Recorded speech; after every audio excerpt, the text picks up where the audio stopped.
What is going on? What is going on? Our thousands and millions of loyal followers of Tales from the Twitch Tavern. I am your host, Rob, for this evening's adventure. Wonderful to have you all here with us, the millions and millions of fans. If you're not a fan yet, remember to smash the like button, follow, subscribe, all of those things, right? Because we want to keep it D&D's a community. We're trying to build up our community, and we're just here. So welcome. We are here. Who are we? We are just a bunch of dudes. Most of us have been in the military in some way, shape, or form, and we love this game. We love what it does for us. We love the community, and for some of us, we've been playing this together now. Oh man, I think Mac. I think I've been playing with you and O'Keefe, right? I think we've been doing this now for probably like 6, 7 years, maybe 8 years together. We've been doing it a long time, and we have a great time doing it. And even people like Reese, I think we've been doing it together now for about a year, right? And so, super excited. So again, Tales from Twitch Tavern. We're going to be a big deal someday. We're going to be paid to do this someday. Probably not, but it doesn't matter. All right, so we have been doing this thing in the Kingdom of Pergium now for a little bit. And to get us started, we got a guy named Mac. He kind of does our recap. But before we get into the recap, I want to refresh a little bit of our viewers about who are these people that we're playing with. They are the true stars of the show, and each of one of them has a wonderful character, a wonderful backstory, and wonderful things that have happened to them. So I want to make sure it's kind of fresh on y'all's minds of where we're at. So with that, we'll start with Chris. Chris, what's up, man? Go ahead and talk a little bit about your character, and yeah. Hey everyone, my name is Chris. I play Paladin, a human named Gavril Nova, who resides from Surfston. Surfston is a very militarized community, and all the males are expected to uh, become more or less a paladin in the name of Lathander, and many of the females are clerics. It's seen as more of that female role, the healing and whatnot. Um, Gavril grew up wanting to be a cleric, but was forced to become a paladin. Unbeknownst to him, he was chastised for it, and while all that stuff seemed to happen in the background, he didn't actually experience much of it until he was sent out to go explore on a mission uh, from the church. So after a while, he's now realized that Lathander may not be for him, and neither is being a paladin. But that's where he's at right now, and we'll see how that story progresses. And for those who didn't catch the story last time, there was this huge epic moment where Chris's character Gavril took his shield and threw it off of this cliff, and the shield had the emblem of Lathander on it, of his god. So it was kind of like this symbolic walking away. Now the funny thing is the wind picked up. The shield hit him right in the face. No, I'm just joking. He actually had to make a new character. That didn't happen. But no, so there was like this huge symbolic moment. So Chris was really going through, dealing with some pretty huge things. All right, Dameron, why don't you talk a little bit about your dude? All right, what's up, everybody? So my character is Gojo Azure from the Kingdom of Viridian. I'm a black human sorcerer, divine soul sorcerer. So I do have telepathy. Background in Viridian. I come from a noble family. Essentially, I grew up very privileged, and I guess you could say even sheltered because I thought that's how things were. Until I gained awareness and kind of seen behind the scenes, if you will. Saw a lot of corruption, manipulation, and deceit. So I left initially just like my stomping grounds, if you will, still in the kingdom, and saw like what kind of life really was, and saw that we were basically leading people astray, and there's a lot of poverty and things of that nature. So I wanted to leave the kingdom, which is how I started my adventuring, story. I got to what we are working towards now, maybe the country of Pergium. If you watch previous episodes, growth from the first. You can see things that remind me of home I don't necessarily respect. So Gavril, coming from a area like Surfson and having that reputation, I didn't call him by his name until he essentially proved himself to be worthy. I do, since I come from that place, I am used to having my way. So I do things that may be perceived as a little extreme to get the job done. like trying to telepathically get somebody to commit suicide so we don't have to fight. Hello. But Hypothetically, right? All yeah, hypothetically. but yeah, that's my character.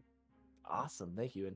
And Dameron, this game, a lot of people don't know. If you're watching it, it's international. We got Dameron's over there in South Korea doing his thing. So and we're an internationally known. No, anyways, all right, we're gonna continue to the next one. All right, Reese, why don't you talk a little bit about your dude?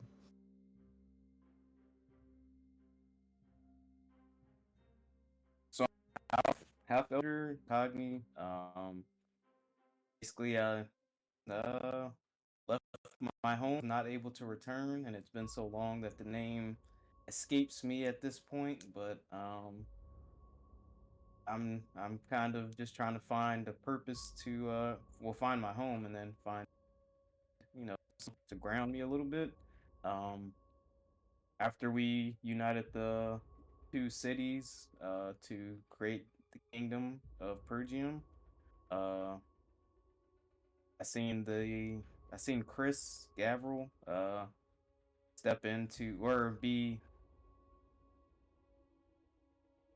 what's the word appointed to the of captain, and I that was also kind of my purpose to have a home. So I'm the or first lieutenant, so just kind of working towards that and having fun. So Yes, that's awesome. Yeah, the cool thing about Reese's character is his character kind of had a oh, what's the name of that Jason Bourne moment where he went on this thing and then he came back out and everything had changed, and so everything he thought to be true is no longer true. He doesn't know it, and so he's trying to figure out what that is, and so he's finding inklings of his past within the present. It's kind of like a cool kind of narrative that we're weaving through. It's pretty awesome. Happy Reese is with us. Um, Simmons, hello. Why don't you talk a little bit about Moikaru? What's going on, everybody? So, Mikaru is a Tabaxi monk with a bit of a Hexblade Warlock flavor dip. And so, the way that he kind of grew up was he was orphaned. He lost his parents at a very early age and was taken in by a local monastery where he learned the ways of martial arts and how to grow up kind of in the traditional monk ways. But what he didn't realize as a young child was he was actually being abused. He was being taken advantage of. And as he grew a little bit older, he grew wise to their shenanigans and actually escaped when he was old enough to be able to survive on his own with what he had learned. And basically, what drove him to escape was a thirst for power. He did not ever want to be taken advantage of ever again. And on his path leading away from his monastery and on his adventures at a ripe young age, uh, ripe young for adventuring, of course, he realized that he was slowly being twisted and turned to the dark magics and dark forces, and that's kind of what led him down the path of the Hexblade Lock. And so he's kind of on a quest for power. He's very much of a loner and very distrusting of other people. But he's also realized that this adventuring group is probably one of the best bets for him in his quest. So that's kind of why he's agreed to tag along with the party, so that he has the best chance of survival and also the best chance um, to level up. Yeah, it's been really awesome watching Simmons' character deal with this like cognitive dissonance of like this good versus evil inside him, and sometimes the evil wins, but it's been really awesome. This kind of thing, and him finding kind of home in the party has been pretty awesome. So it's awesome to have Micro here. And then Mr. Mac, why don't you introduce your character there, big fella? Hey everybody, so I'm Mac. I play a tiefling rogue named Zorman Lightfoot.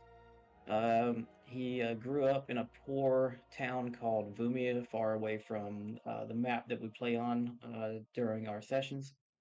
And his being tieflings, where they're from, they were kind of looked down upon, and they didn't get treated the best. So that led to certain decisions to be made, and in order for them to kind of just survive the best way they could. And Zorman ended up learning a few interesting skills that allowed him to get some five-finger discounts for here and there. Hello. And so he actually got pretty good at those types of skills. And he didn't like the way his family was because his mom's kind of falling apart. They're just not doing well, and he decided he wanted a better life for the family and for his immediate friends in the area. So decided he's going to leave and try to get more power and wealth, basically just to provide a better life for his family. So that's how he ended up being in this group, and he came upon the friends he's got now on that boat, and it's kind of just going along, and it's actually working out for him so far. He's actually got one of his friends is now becoming a governing member of uh, a fledgling alliance. So it's working out pretty good for him so far.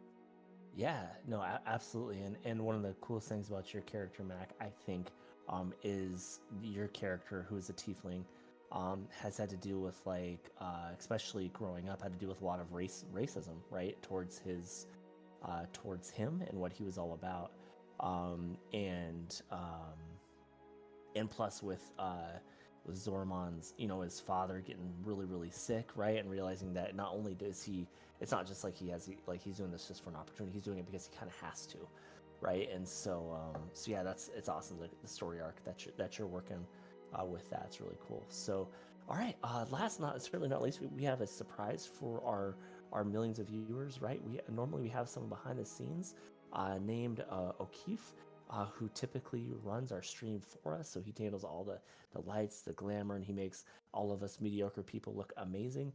But tonight he's actually going to play with us, which is great. So we're going to have a little bit of maybe not as much technical wizardry, but he's going to be playing with us, which is amazing. And we'll do this from time to time. I've played, O'Keefe is actually the first person that got me into DMing. And so you all either have to either thank or curse him for that. And so I always love playing with O'Keefe. And so O'Keefe's character tonight, he is O'Keefe. It's okay with you. I'll go ahead and introduce your character.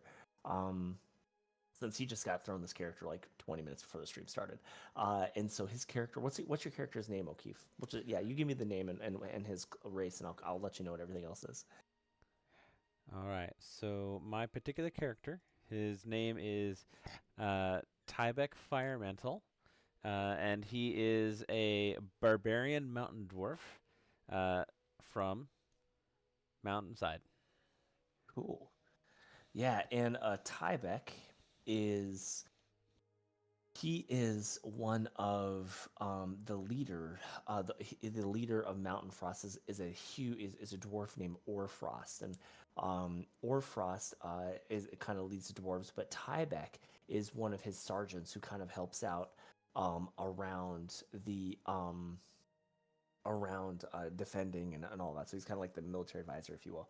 And that's going to Tybeck is. But spoiler alert, Tybeck's going to go along with the party a little bit tonight. So really, really excited. So speaking of that, thank you guys all for the wonderful backstories a little bit, kind of keep us fresh in the mind of the characters. But we're going to go and get this thing started. But before we do, we got to start off with Mac, who's going to provide us a little bit of a recap of everything that goes on, right? And so, or everything that happened the last session, so that you all know what happened. So go ahead, Mac, give us the recap. All right, sounds good. Good evening, brave viewers and fellow adventurers. Again, I'm Mac, and tonight I'll take you through the thrilling tale of our latest journey in the dawn of Pergium. So gather around as we recount the twists and turns of our third session, a tale of discovery, combat, and unexpected shenanigans. As dawn broke, casting its first light on our path, the sounds of nature welcomed us, signaling the start of a new day. Ferris, with his keen senses, heard distant murmurs of a gathering. Mikuru, ever stealthy, scouted ahead and spotted blue tents and people from Greenfield and Tosco, seemingly awaiting our return. Approaching through the trees, we were met with cheers and gratitude from the townspeople, a humbling reminder of the impact of our actions. Lord Evergreen and Lord Tosco welcomed us, their expressions filled with hope for a unified future. Our heroes, having secured the artifacts, returned to a unifying celebration as the towns Greenfield and Tosco formed the Kingdom of Pergium. The joy and gratitude from the townspeople were palpable, a true testament to our party's efforts. Gojo, seizing the moment, expressed his desire to join the council, leading to an ingenious solution for his participation, a magical book enabling him to govern through distant correspondence. But peace was short lived. We learned of attacks on caravans, thefts of historical literature, and rumors pointing towards serfdom. Our next mission, to venture north and seek an alliance with a city of dwarves, a place shrouded in mystery and legend. As we set out to this new quest, Gavril, now captain of the army of Pergium, and Varys, aspiring first lieutenant, embraced their roles with honor. Our journey to the dwarven city was harsh, but as we reached the giant stone gates, Zorman called out in Dwarvish, seeking shelter. The doors opened, but what followed was a fall into the unexpected, a sunlit, diverse yet dwarfless city, where we learned a bitter truth. It was a gilded prison. Disguises, taverns, encounters, and conversations with a man named Dylan revealed the city's true nature, a pleasant captivity overseen by King Orfrost. Our freedom hinged on a new task, to deal with a frost giant named Amir, entangled in a tale of love and betrayal. The battle against the frost giant was fierce, ending with its defeat and the discovering of a crying baby, Freya's child. In a dramatic turn, Gavril, disillusioned with Lathander, renounced his faith. Returning to King Orfrost with the child, we witnessed a mix of sorrow and joy as he named the baby Stonefrost, a symbol of new beginnings. And back to you, DM. Dude, can you guys believe that we've done those things? Like I know, right? that's like that sounds like that's crazy. That's legit. That like got That, my heart beating all fast. That was awesome. that's some EPR math for you right there. Yeah, no,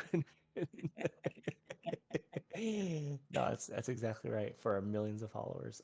Okay, all right. So this is where the party, and the party has just sat like Orfrost. He's just seen this baby, and he decides he's gonna name it Stonefrost, and there's this moment of triumph, but there's that moment where the triumph kind of dies down. He comes back to reality, and he kind of looks at the party, and he says, well, it's been an absolute pleasure. Thank you so much. You all have done nothing but demonstrate your loyalty, and I truly believe, and I mean truly believe,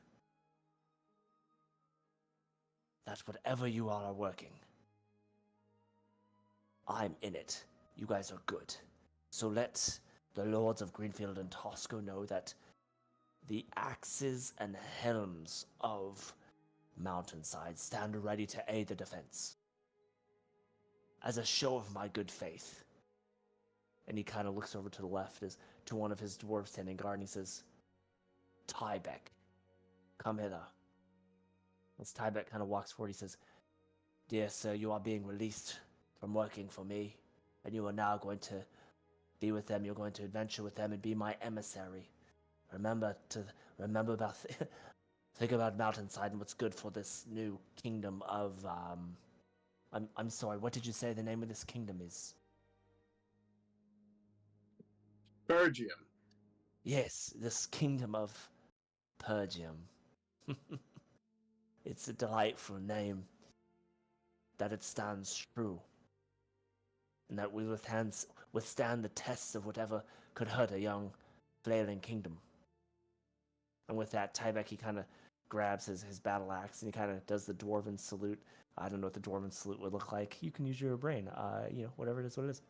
And with that, the party then decides that they are to report back to both Lord Tosco and Lord Evergreen.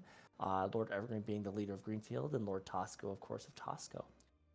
So the party makes its way out, and as they go to leave, you guys see up on the balcony of the kingdom a door open, and you see Orfrost emerge with his son in hands and rising him to the sky. He says, "I present to you Stone Frost," his voice echoes through the mountains of Mountainside, penetrating the crowd. As everybody begins this raucous cheer, and you guys see an interesting sight, as where the dwarves used to only be. Now you see other humanoids there as well. So humans, elves, and the other things non-dwarves. As you can see, they're beginning to leave Mountainside, recently freed.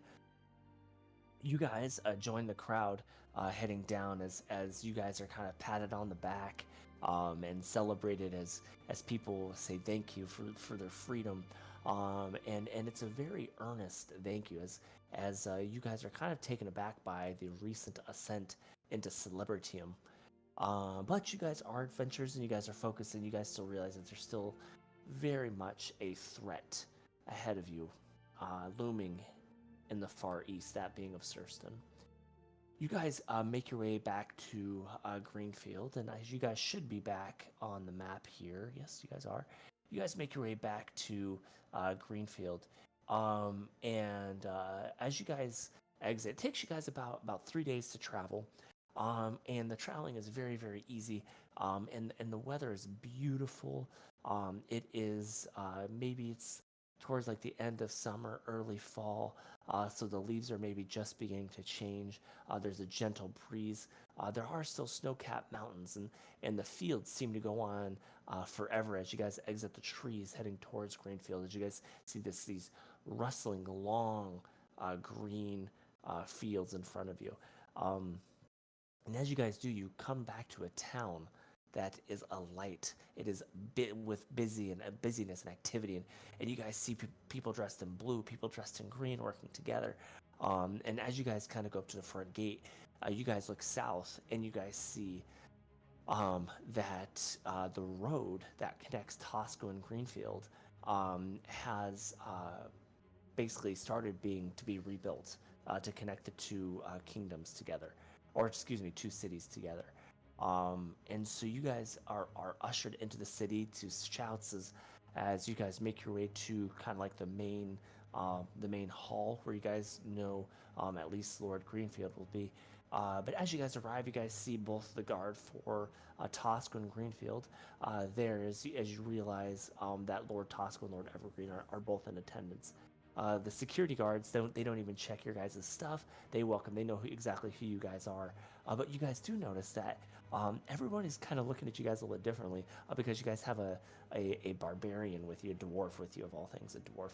Um, and so, uh, as you guys enter in to the room, where the council is happening, you guys notice the room has a huge table with a map of Pergium on it, similar to the one you see on your screen right now.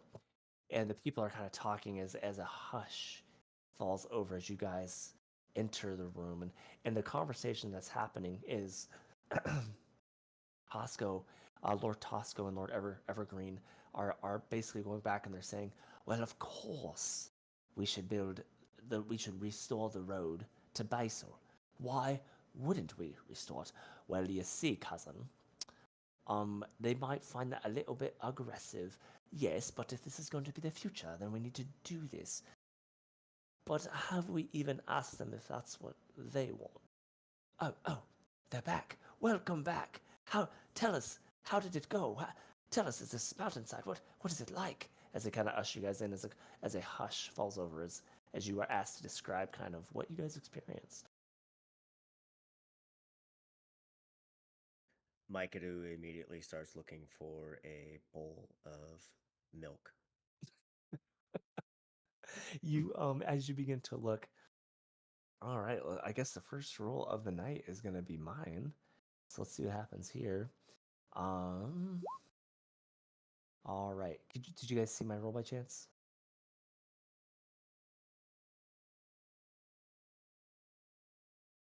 Were you guys able to see my roll? Yes. Yep. Okay, cool. That's fine. Now you can't see it, can you? Perfect. Negative. All right, sounds good. Anyways, as you begin to look around, you see someone scrambles, and like this guy just appears with a bowl full of milk, and he hands it to you, and he says, "Oh, Lord Michaelu, here you go." Mikaru kind of like spreads his paws and retracts his claws and pets the guy on the head. Well, takes the bowl of milk. He kind of purrs a little bit. Thank you. Hey. Okay. All right, yeah. So tell me, what of Mountainside? What adventures did you endure?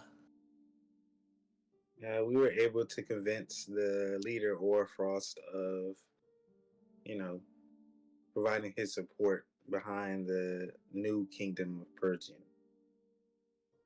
Hmm. Excellent. That's great. That's better than expected. Wow. Well, you all are doing great things. Well, tell me, what are your opinions? Should the road to Tosco from Tosco to Basel should it be rebuilt? Also, should we work towards perhaps connecting a road to Surfston? Even though we are unsure of them, it could be a good gesture. What do you all think? We are split on it, and you all will make the decision here. For Basil, I think we should wait. Uh, Perhaps we'll go out there and try to convince them the same way we convinced Mountainside. Um, as for Surston, I don't think we should make any roads connecting Surston to us any easier than they already are, at least for the time being. Yes, I agree.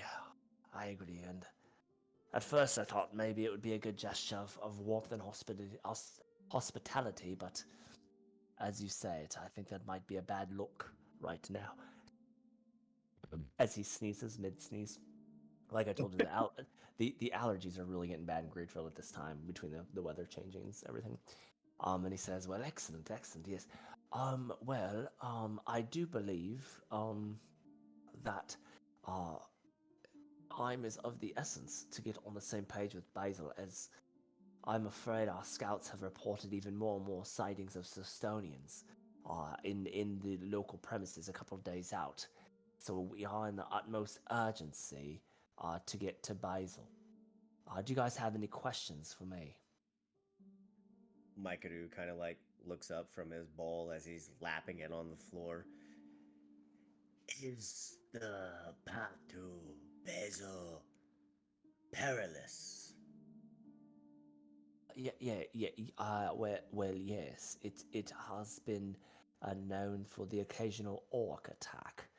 We don't know where the orcs live, but they do raid occasionally.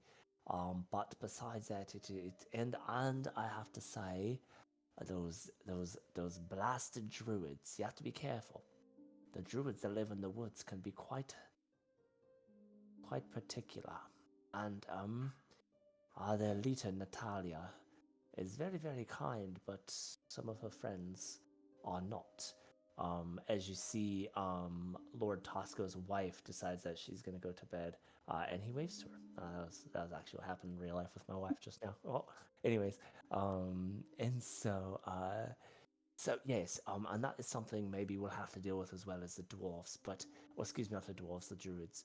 Um, Speaking of visitors, and he looks, Lord Tosca looks at you, Gojo, and he says, "I do think that you should know that a couple of men showed up from the harbor looking for you. There were three of them, and they were dressed. They looked like you. Very handsome, very fit, very nice skin.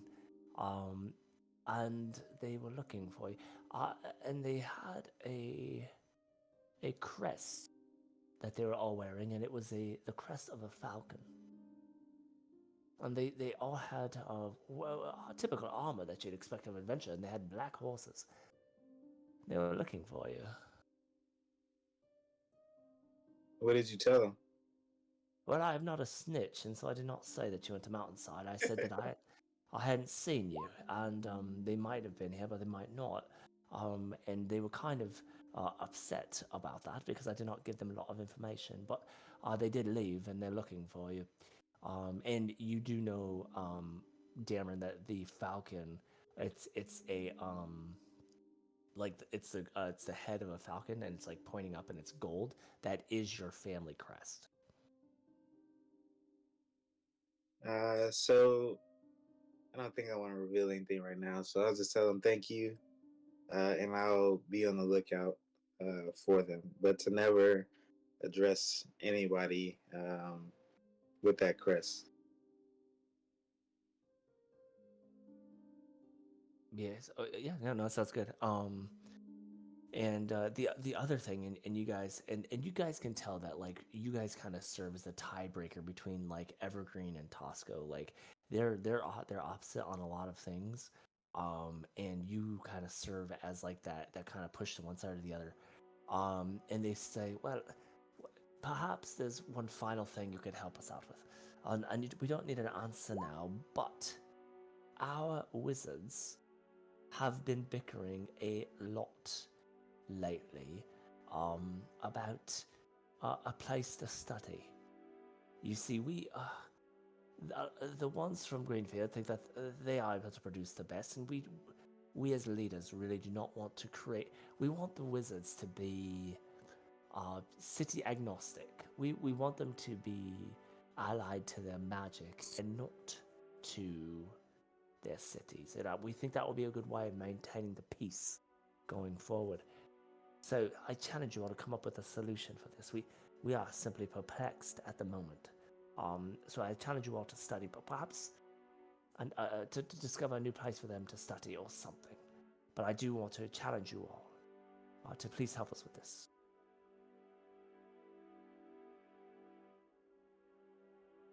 Too easy. I love that just cockiness of Gojo. It almost sounds like a mafia. Too easy, or like an overzealous senior airman. Too easy. Yeah, I got this. Too easy. All right. So with that, you guys, yeah. I mean, is there anything else that you guys want to do in the town before you got in Greenfield before you guys head off? Yes, a couple of things. I would like to check on the status of my new armor, as well as visit the local church scene. Yes. Okay. All right. Yeah. You head to the armorer. And remind me, what were they doing with your armor? They were making. What were they doing with it? They were. Yeah, they were gonna make something new for me. I don't know what, but Okay. yeah, That's right. That's right. it was promised. They were probably scratching off Lathander's face. Well, I mean, at that point, Chris was still very much in Lathander's good graces. At least if I remember correctly. So you head over to the armor, and you walks in, and he kind of looks at you. He says, "Oh, welcome back." And he says he kind of goes over, and he says, "How was your journeys?" It was not quite what we expected, but it was successful. Good to hear. So then he takes and he says, and you could tell this guy really doesn't like small talk too much. He says, "Oh, here you go," as he kind of takes out this plate armor. It's just it's not like a full set, it's just the top. And it's as he hands it to you, it feels really, really light. It feels lighter than it should. And he says, "But I promise you, this is some good stuff." And so it's a +1 plate armor. Is what you have. So once you put that on, you get a +1 to your plate armor. Yay! I'll take that. Thank you. You're welcome. Remember to spread the good graces of what we do here. And yeah, and so with that, and then you wanted I to got head over. one. Do it? I got one thing. Yeah, go ahead. I want to speak to the wizards about possibly getting a maybe enchanted robe of some sort to increase my AC. Okay, okay. If they have Um, any. okay. Okay. So you walk over and you see it. It's like this every so you see like the armor stall, you see like the weapon stall, you see like the Fletcher where they make bows and arrows, and then you see like this like makeshift tent. And you see like this old man with this huge beard sticking out, and he says, "Hi, what will it be, little boy? Where are you where are you coming from? Well, Pergium is my home now. Um, Ah, it's wonderful to have you. I've heard good things about this place called Pergium. What a word it could be. I'm standing in it. Oh, I guess you're right. I guess we are standing in Pergium. Oh, everything's changing around here. What can I do you for? Looking to boost my armor, but as a sorcerer, I'm not too much into heavy or chain metal or anything like that. So, just looking for any robes that you may have.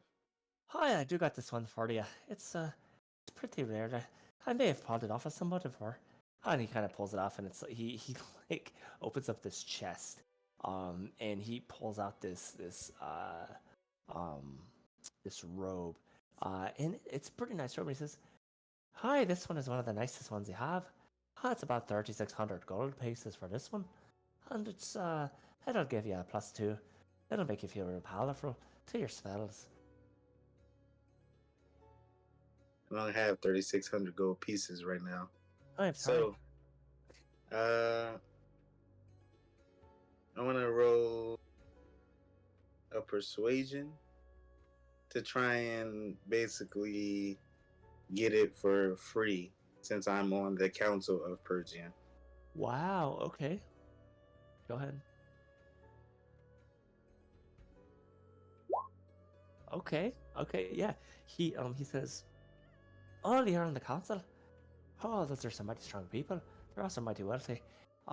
So maybe instead of 32, I'll do it to you for 16."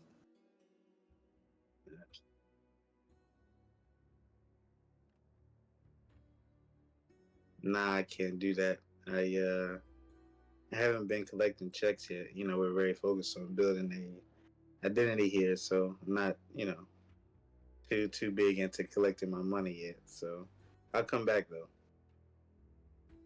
Ah, sounds good. Ah, we're looking forward to it. Come back. Maybe I'll give you a special deal. Um, all right. Sounds good. Okay. So, Chris, you said that you wanted to go look at some temples. Yeah, just to see if there's someone else who might strike my fancy. Yeah, it's just shopping around for my religion a little bit. No big deal. Um, Shopping for deities. shopping around. So you see, you go to the temple district, and you see a various temples. Like you see one for Palor, which is the sun god, similar to Lathander a little bit. You also see one for Saloon, who's the moon goddess. You see one uh, that has like books and stuff, and that is Ogma. You also see Tempest, a temple for him, and he has like swords that are intertwined for his symbol. Um, and then you see a couple other ones too. Any other ones you want to look at, or what do you want to do? Being that I'm the new captain of Purging Army, uh, I would think I want to go check out Tempest. Okay, sounds good. Yeah, you step in to the temple, and as you do, you step into it, and it looks similar to like a Greco or Roman, like almost like a Acropolis building. So there's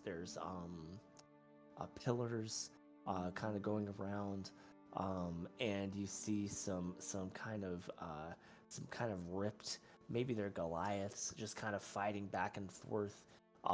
They're using real blades. Like, so you hear the clink of metal, clink clink clink, and the slice of blood. I mean, they are like legit fighting. And there's probably like 3 or 4 different pairs of people fighting. And then the interest, you see a man who's a Goliath. He's standing about 6'6", and he has war paint on his face. And he has his arms crossed, and he looks like he has a pretty big battle axe on his back, and he's kind of watching you.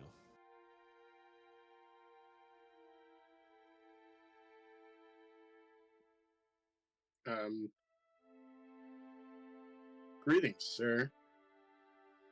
Could you tell me about your Lord and Savior, Tempest? And he kind of goes, before I, excuse me, he goes, before I do, who asked the question?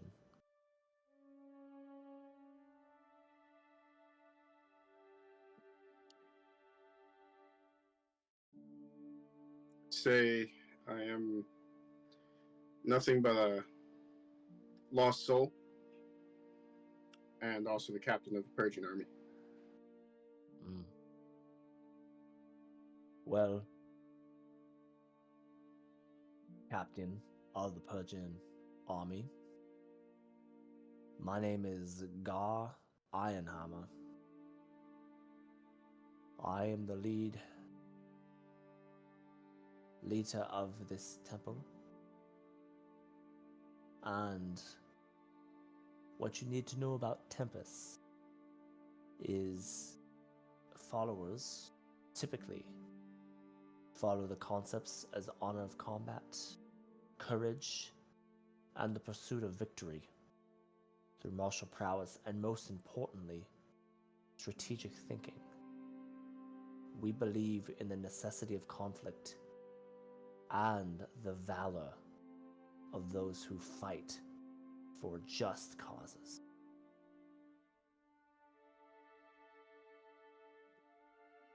Well, that sounds a lot better than where I'm coming from. Do you are you open to clerics? Of course, we are open to clerics. Yes. Is it possible to learn from you and become one? Of course. We welcome all new followers of our God. But I dare say, if you're looking for lords and saving, this is no God for you. You are the power here, and Tempest honors that. I've been relying on someone to save me for quite some time, and all I found is having to do things my own. So I think this could be a fair match. Very good. Well, you look as being the captain of the Persian army. You look like you're an adventurer. Typically, new adherents spend 2 to 3 months going through the trials and teachings to become a member, to be allowed to be a follower and enter our hallowed gates. That won't work for you. So I offer a compromise. Take this with you. And he waves his hand, and as he does, a rock manifests in his hand, and he says, it's like a perfectly carved stone. It's like perfectly in a circle, and he says, "Carry this with you at all times. This is the scrying stone. I will be able, and my clerics and paladins, we will be able to see what you're doing at all times. We will judge your actions. Your actions will speak whether you really want to follow Tempest or not." Does this work for you? This works. Excellent. Well, I wish you luck. And may your sword strike true, Gavril. Thank you, Gar. And with that, he kind of reaches out to shake your hand, like the Spartacus brother thing, where you grab each other's forearms.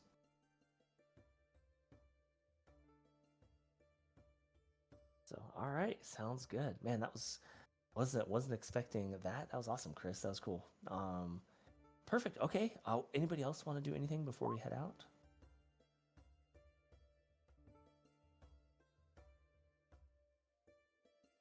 Y'all too much in that chat, man. Y'all too daggone much in that chat.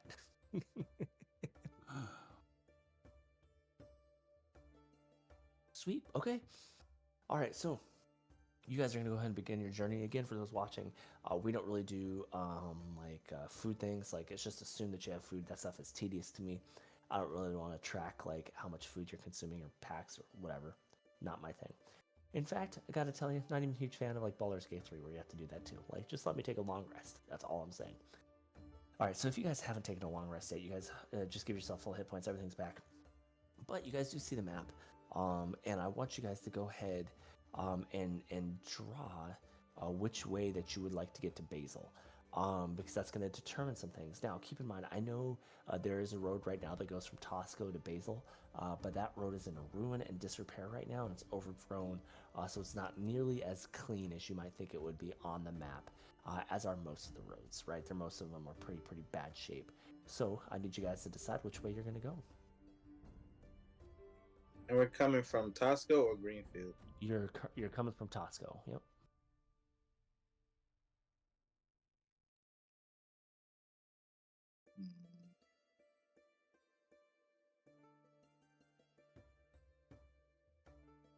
I'm cool with whoever drew that blue line.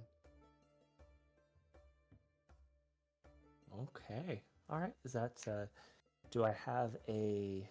What does that say? Oh, that's Mikaru. Mikaru. Okay, Mikaru. Okay. Mikaru path. Oh, Mikaru path to Basil. Oh. Okay. Sounds good. Okay, dude. I'm gonna say it, Simmons. You are shockingly good at drawing stuff on here. I'm gonna say it. Shockingly good. All right, let me see. Wrap around here. Get my. So I haven't drank soda for years, but I've actually gotten back into the little soda game. They're just little cute little ones. Mainly like some I'm not drinking right now or anything. So, all right. Oh man, we got someone going straight across. Okay.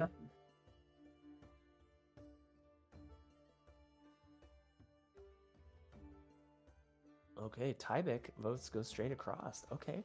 You're We have welcome. A little bit of a... There you go, Tybeck. All right. Okay. All right. So we have two different options. Who wants to go Tybeck's way? Put it in the chat. That'll be easy. And then if you want to go Mikaru's, put that in the chat as well. So far, nobody has said anything. So I would like to maybe change one thing on Mikaru's. My vote is for Mikaru. Okay. The only thing I would like to change, instead of looping through the forest, let's skirt the forest and follow the river until like the second leg where we can cut straight through. I think we should spend the least amount in the forest, due to our previous Encounter you with know, druids. we almost burned it down and got pulled up on basically, and got warned. You know, hey,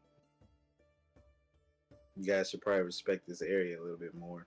So I think the least time we can spend in there, the better.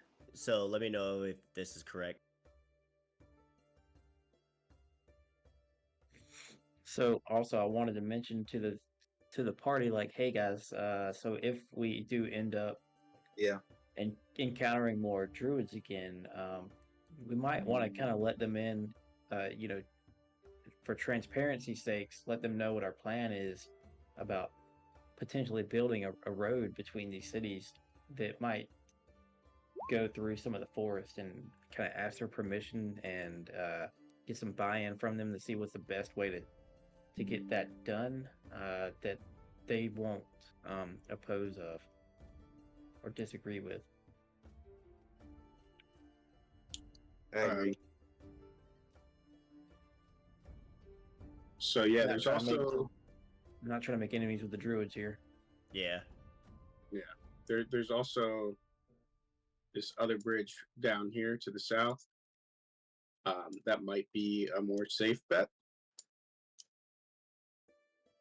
the one thing that we said that we were kind of worried about with going that way was that road is in disrepair.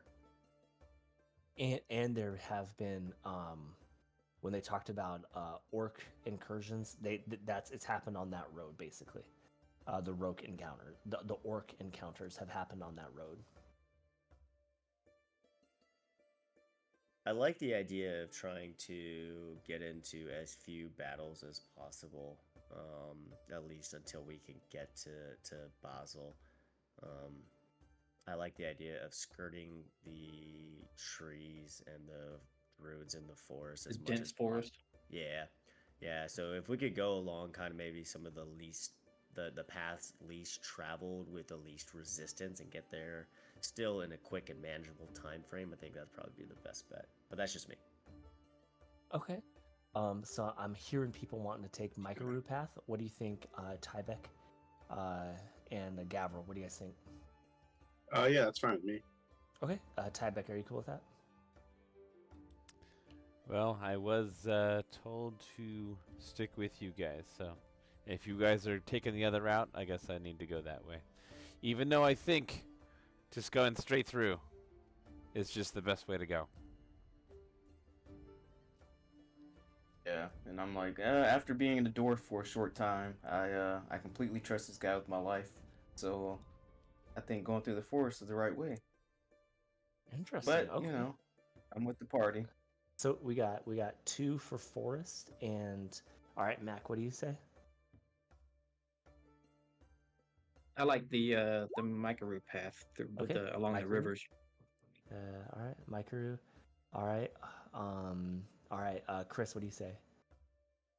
Because you guys will get there faster if you go Tybeck's way. It is urgent. I guess I'll stick with Tybeck. Tybeck. Okay. Dameron, what do you think? I'm going Micro. You guys had to split it down the middle. Holy catfish! What about I guess we're splitting the party. Oh, well, yep, let's split the party. Join us next week to go with one of the part. No, okay. Well, we're split even 3-3. All right. So I mean, I will say I'm not trying to push you guys either way, but you guys definitely want to get there sooner than later, especially with how aggressive Surf Sim has been. So Oh, that's that a is good point. I forgot What about is the Surfing. what is the time difference? Yeah, time difference. You guys estimated you guys would probably save like 2 to 3 4 days, maybe. like 4 to 5 days. Ooh, Honestly. damn! I was lowballing it. Mm-hmm. Like because it is pretty I'm much. a Oh, go ahead. forest expert here, man. I've been lost in those things. Yes. Let's go. Hey, you got Pass Without a Trace, right? I also can tell you guys that I can do something that will let us pass without a trace. I do think we'll be less visible from the road if we go through the forest. Was my other thought. So since they've had encounters on the road with the orcs, might be a little bit better trying to get through the forest a little less seen.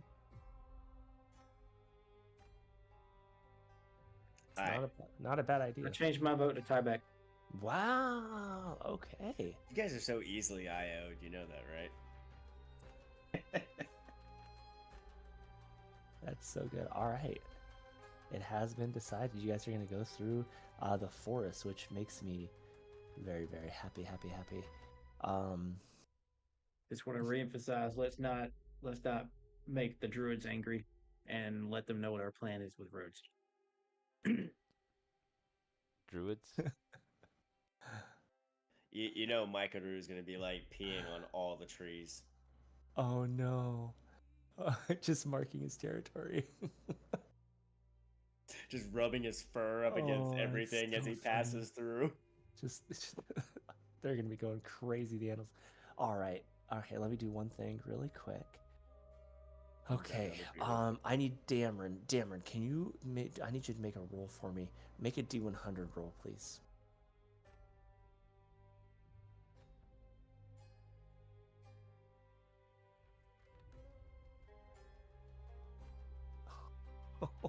Okay. I see you. I see you coming in with that big dice energy. Okay. All right. So, you guys set out, and you guys set off in the morning. It's a beautiful morning. Even though it's the summer, going into fall, it's one of those times. I think it's like the best time where it's kind of cold in the morning, but you know it's going to heat up to about 60 or 70. The sun, a beautiful sunrise in the east, setting over the forest as you guys set off that way. And you guys travel for about 2 days before you guys get to the tree line. And as you guys do, you guys all just kind of take a deep breath as you realize like you're heading in to the the forest, and it isn't maybe you guys travel because ultimately you guys are gonna be in there until you ultimately almost toward to like you have to see how many days you're gonna spend there. Probably about a week in the forest. And on your guys' first day, you guys notice that the birds seem to be watching you. They seem to be eyeing your every step as you kind of trace through. And on the third night, we'll go ahead and go to a map for this.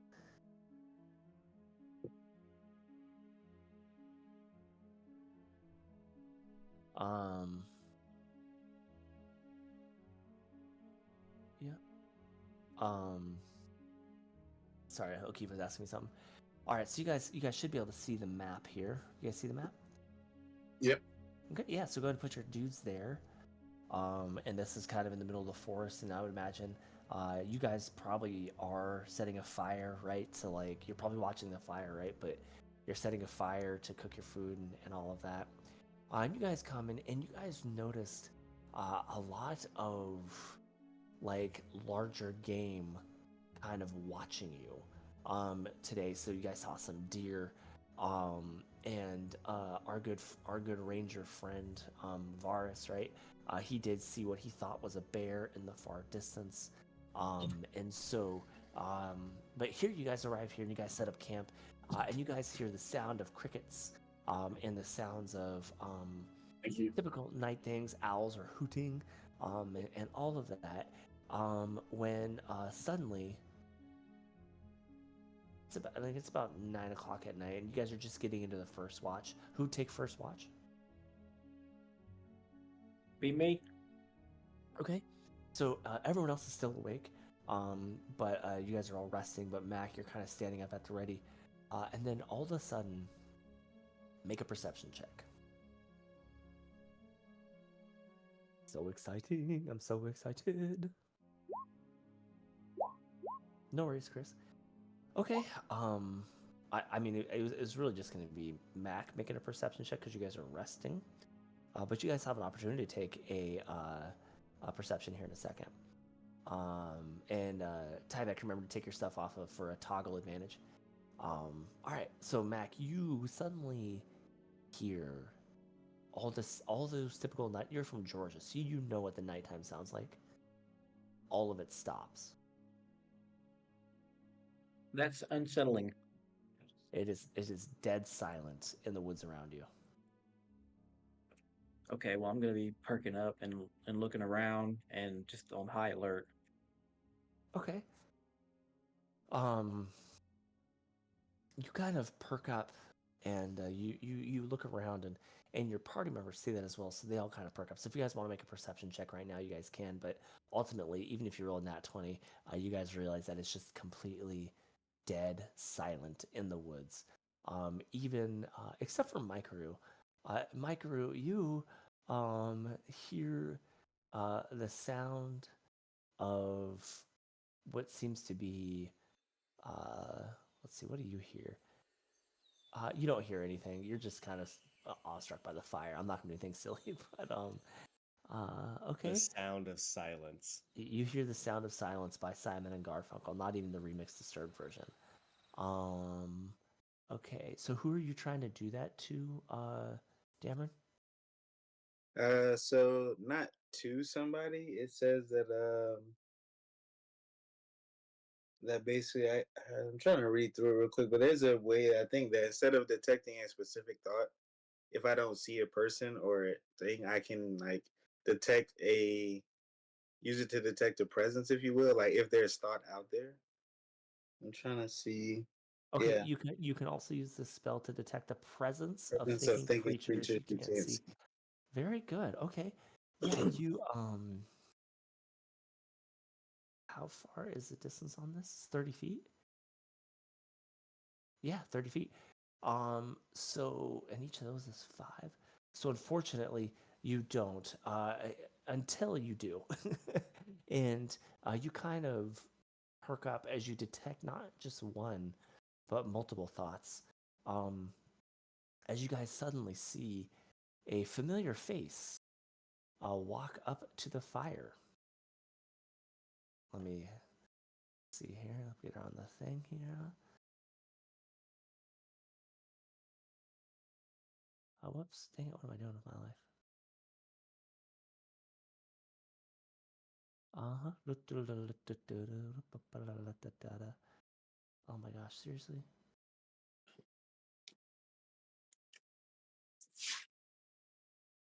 Okay.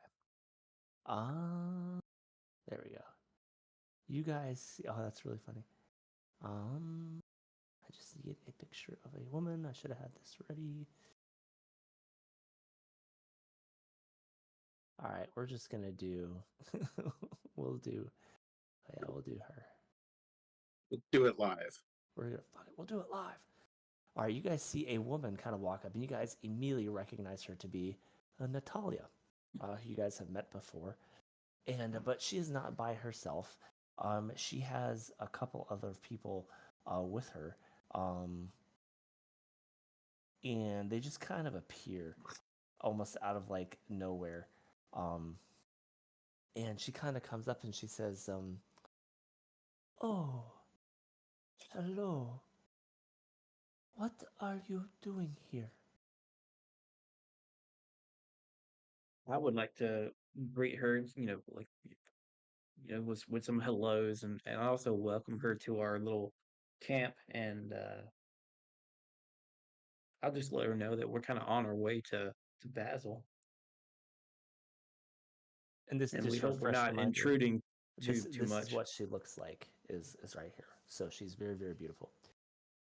And she says, as she kind of looks, she says over to the person she's with, and everybody else kind of looks the same, but this other guy, he looks a bit older. He has kind of like a full beard.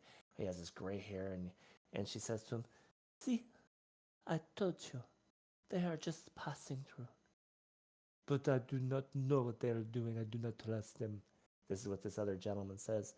He says, Mm. I have been watching them, been listening. I do not trust them. They are just like the people from the east. I promise you, they're going to do the bad things. I know this. I'm watching you. If you do anything, I'll kill you and I'll kill all you. You don't have to talk to them like that. I'm so sorry. I just wanted to come. She does what? You notice when he interrupts her, her whole head turns, cracks. Do not interrupt me in front of our friends. They're not my. I said, do not interrupt me.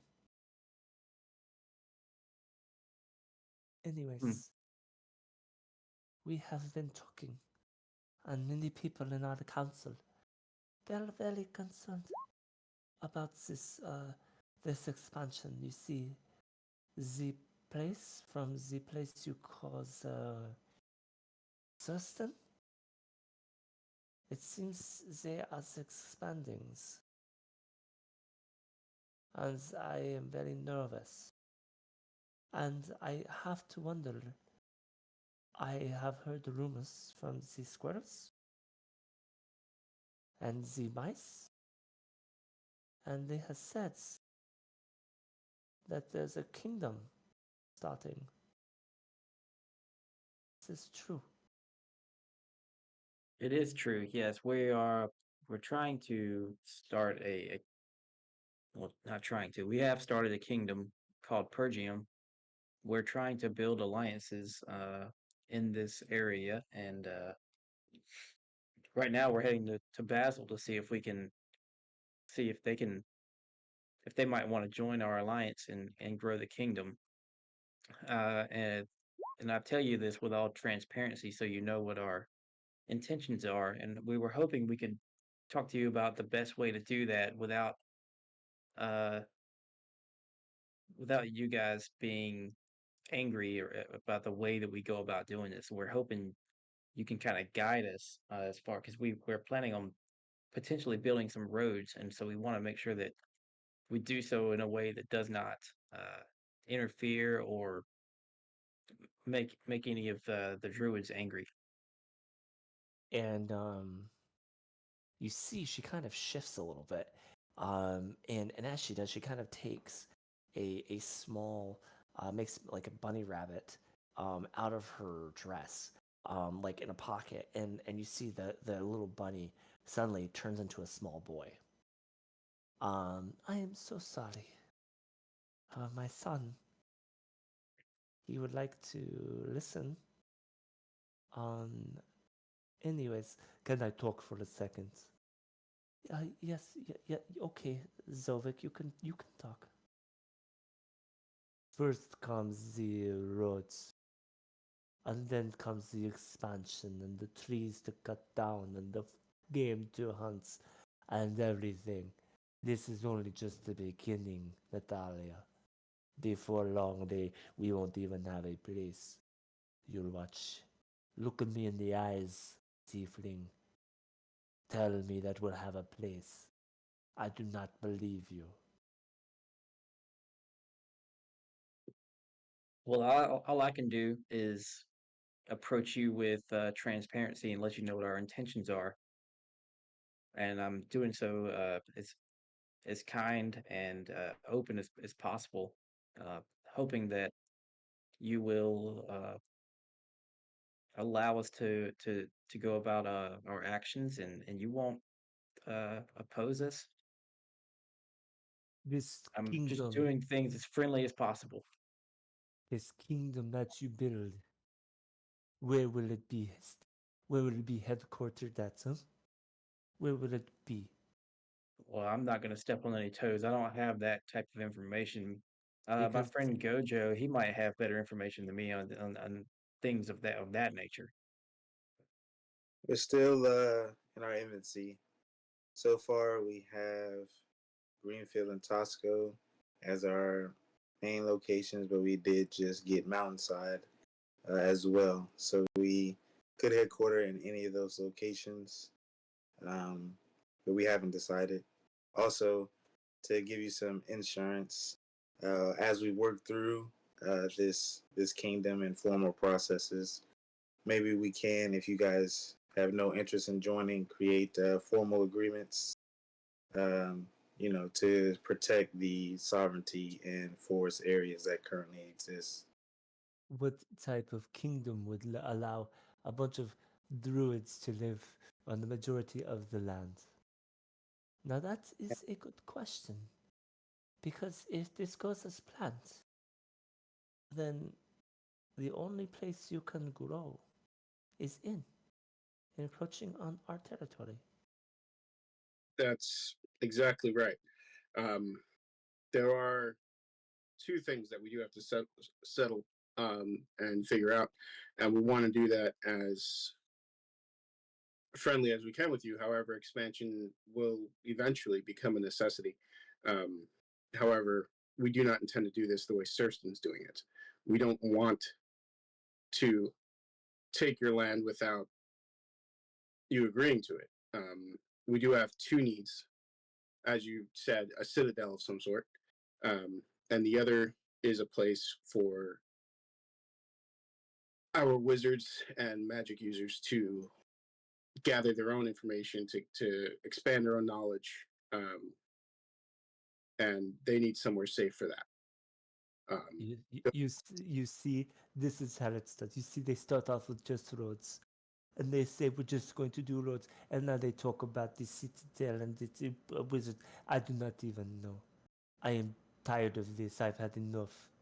And with that, he like whistles, and he just storms off. And the people that are within the group all follow him except for Natalia. And she says, I am so sorry. How rude. I did not mean for this to happen this way. I understand we are in a rough place, and I appreciate your gratitude. And I appreciate that you are at least thinking of us. What are you trying to persuade, Gojo?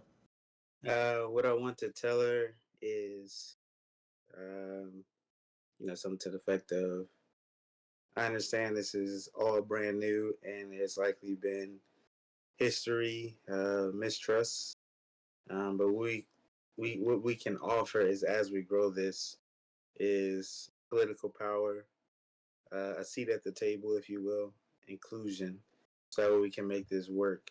We don't want to govern in a traditional kingdom type of way. What we want to do is create something like a United States, unity of states. Perhaps this is a good way to do it. We are all new to this, and I don't know which way is the best way to go. But the fact that you're willing to have conversation means a lot to me. And I'm sorry that my uncle can't see this. But my son Rovek, he sees it. And he sees your goodwill. And he will be the leader of us one day. Isn't that right, Rovek? And Rovek kind of looks up and kind of shakes his head. And she says, now I do not know how this will work, but we will be watching, and I will try to protect you from my uncle. He seems hell-bent on against this, but I see maybe there's a future for us where we both exist and we both get to live our lives.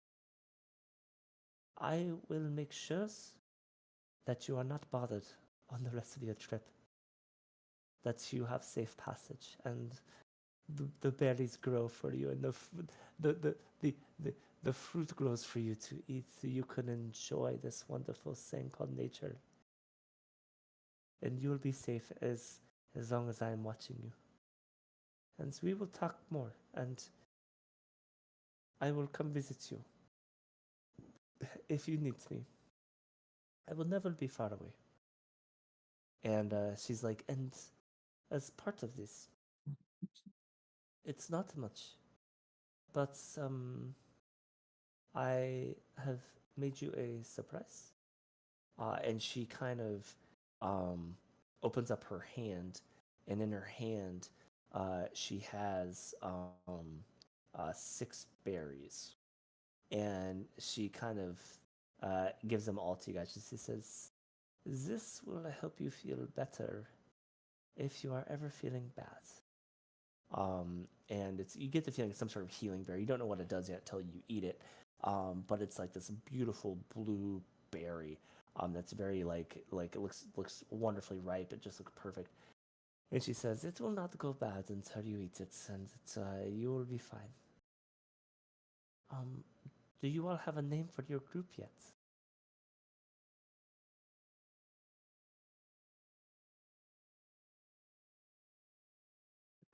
Actually, we haven't really formalized a name.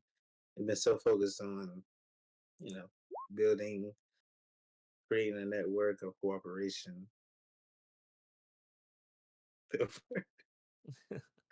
Well, I imagine you all will come up with a wonderful name.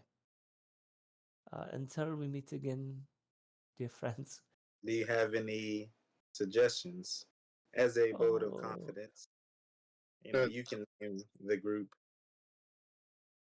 oh, I don't think you'd want that. Thank you for the offer, dear Gojo, if I remember correctly. Yes, Gojo. Yes. Thank you, but no, thank you. That is your thing. I name squirrels and I name trees. I do not name people or groups. So uh, Yes, please, yes, go ahead. Yeah. Uh, really, for you, Natalia, and for Rovik, as I mentioned before, we are looking at eventually expanding, and this is why I'm also talking to you, Rovik. I don't know how long it's going to take. I imagine we'll have to come up with some sort of conflict resolution with Surston first. Uh, However, once we are united, we will need to expand into two regions. I think if we'd love to have your input on where would be acceptable for us to put these two locations. One being a citadel, and one being somewhere safe for our magic users. Yes, I the Just the we don't need an answer now. Just something to ponder about. Think on it. Let us know where would be a good idea and where we would ideally piss you off the least. Oh, you're not going to make me upset. I just want to make sure that there's balance. And I will think about it and we will talk. But I'm afraid dear Rovik is getting sleepy. So we should be off. Enjoy the rest of your trip. We will be here if you need anything. Farewell. Thank you both. And with that, she kind of picks up Rovik, and as he does, Rovik again kind of goes into like this bunny rabbit, who kind of, and she kind of holds as she kind of disappears into the woods. Like that. All right. Okay, so with that, you guys, the night passes, and as soon as they leave, the crickets start up again, and the owls begin to hoot. You have your normal nighttime sounds. The experience leaves you guys quite unnerved. As you try to juxtapose, you guys see the tension between the two druid factions, and you see the harshness of Zovik, and you see the kindness of Natalia, a good juxtaposition between the two. Um, and all right, so we'll go ahead and head back to the main map. All right, you guys keep traveling, and you guys get another 2 or 3 days later. You guys get to right there. Um, so you guys estimate based off your map and stuff, you're probably about another day and a half from Basil. I need you guys to make, just one of you guys, could be any of you guys, make a perception check. Actually, all of you guys could too if you want. Very good, Mac. Very good. It's not good for those watching. He rolled a one. Okay, Gojo, I see you. Okay, let's see. Okay, Maikaru. Okay, um, you two. All right, so Maikaru and Gojo, and Reese too a little bit because it's in the woods. I'm gonna give you a little more on that. You guys all hear the sound of what sounds like a tree being chopped down. You hear the sound of like an axe hitting a tree, and it's up in the clearing ahead of you. You can't really see what it is, but you guys see that, and you kind of hear voices.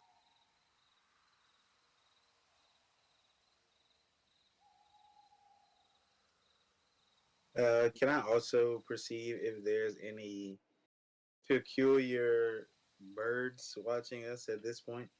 As if it's, No, in fact, you don't really see any birds around you at this point. I want to relate to the party that I hear a potential tree getting chopped down uh, in in the direction that is getting chopped down.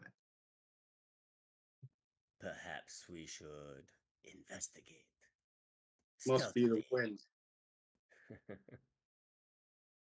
Okay, you guys want to investigate? Wait, I think it's a double-edged sword here. Um, if we're not being watched by the druids and we appear at a place that is trees being cleared already, we could get framed. Vice, if we clear the area completely and never are associated with it and continue on to Basil, we could stay in good graces with the druids. Just something to consider, because who Ignorance knows? is bliss. Well, I think we go ahead. Okay, I'll go. I mean, the journey's been safe for us so far. I have to think that Natalia's got her people or her animals watching. Um, if it is Thurston causing the ruckus, um, in good faith, clearing the woods of them would probably serve our purpose as well. Or if we So allow her uncle can to we? clear Oh, them sorry. and we distinctly separate ourselves from Cersei, that could also work to our benefit. Because If we they do, know Cersei, they recognize that we're not from Cersei. And, Cersei is expanding. And so But if we we see could, that, if they see us doing nothing about it, I think that that could be equally detrimental to us. that's true. Let me see. What do I got? I think we need to find a way to also alert the druids. Maybe we could jump these guys all together, 6+ however many druids. you want to just make a bunch of bird calls into the woods, be like, caw, caw, caw. What if you do your kitty meows? Nah, Yeah, they don't respond to no damn kitty meows. Meow I, meow. I've been rubbing my ass up against every single tree that I've seen. I ain't heard a damn thing about it. What meow? Hey, listen up right now. Reese, you got anything that or excuse me, Varus, you got anything that since you go with the forest, anything maybe that can Did attract you the say the forest? druids in a non-lethal, I'm your homie type of vibe? So I had a couple things. I was gonna ask if we probably wouldn't be able to see how far we are from Basil or know how far we are. You guys are probably about a day away from Basil. So I want to ask if maybe these might be people from Basil that might be doing any foresting activities, because going out and attacking them might not work well for us if that were the case. So, Or I mean, investigate me.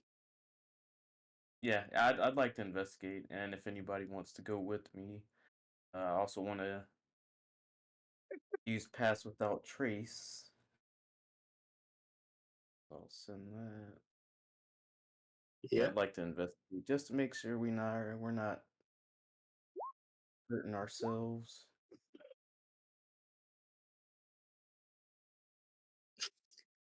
Mm, I'm cool with investigating. Okay. All Wait, right. Reese, can you talk with animals? Or Varus, can you talk with animals?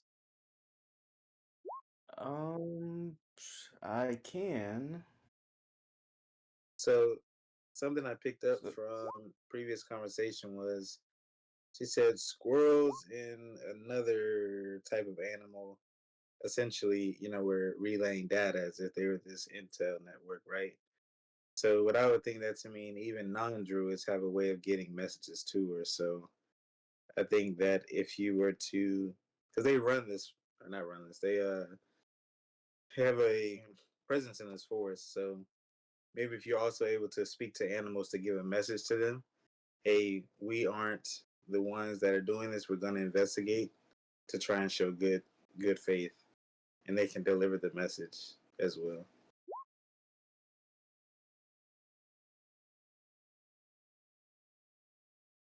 All right. So what are you guys thinking? What be the plan there, boy? Yeah, I like what see, I'd like Gojo's saying. So we can kind of lead off with what Gojo's saying if Ferris has the capability to do that, and then follow up with investigation with a potential side of murder. Okay. So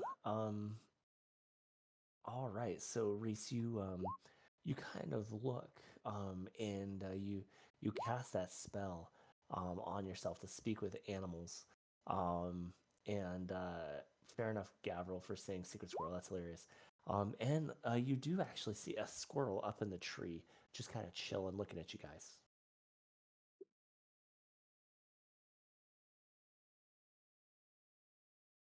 So I just want to go ahead and let it know that we're not here doing any harm to the woods like we said that we wouldn't, and that um, if we can, we'll try and.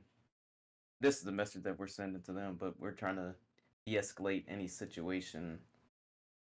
Oh man, I know it, man. You're not worried about cutting no trees down, man. I see you, man. It's all good, man. That's what you hear the squirrel say back to you.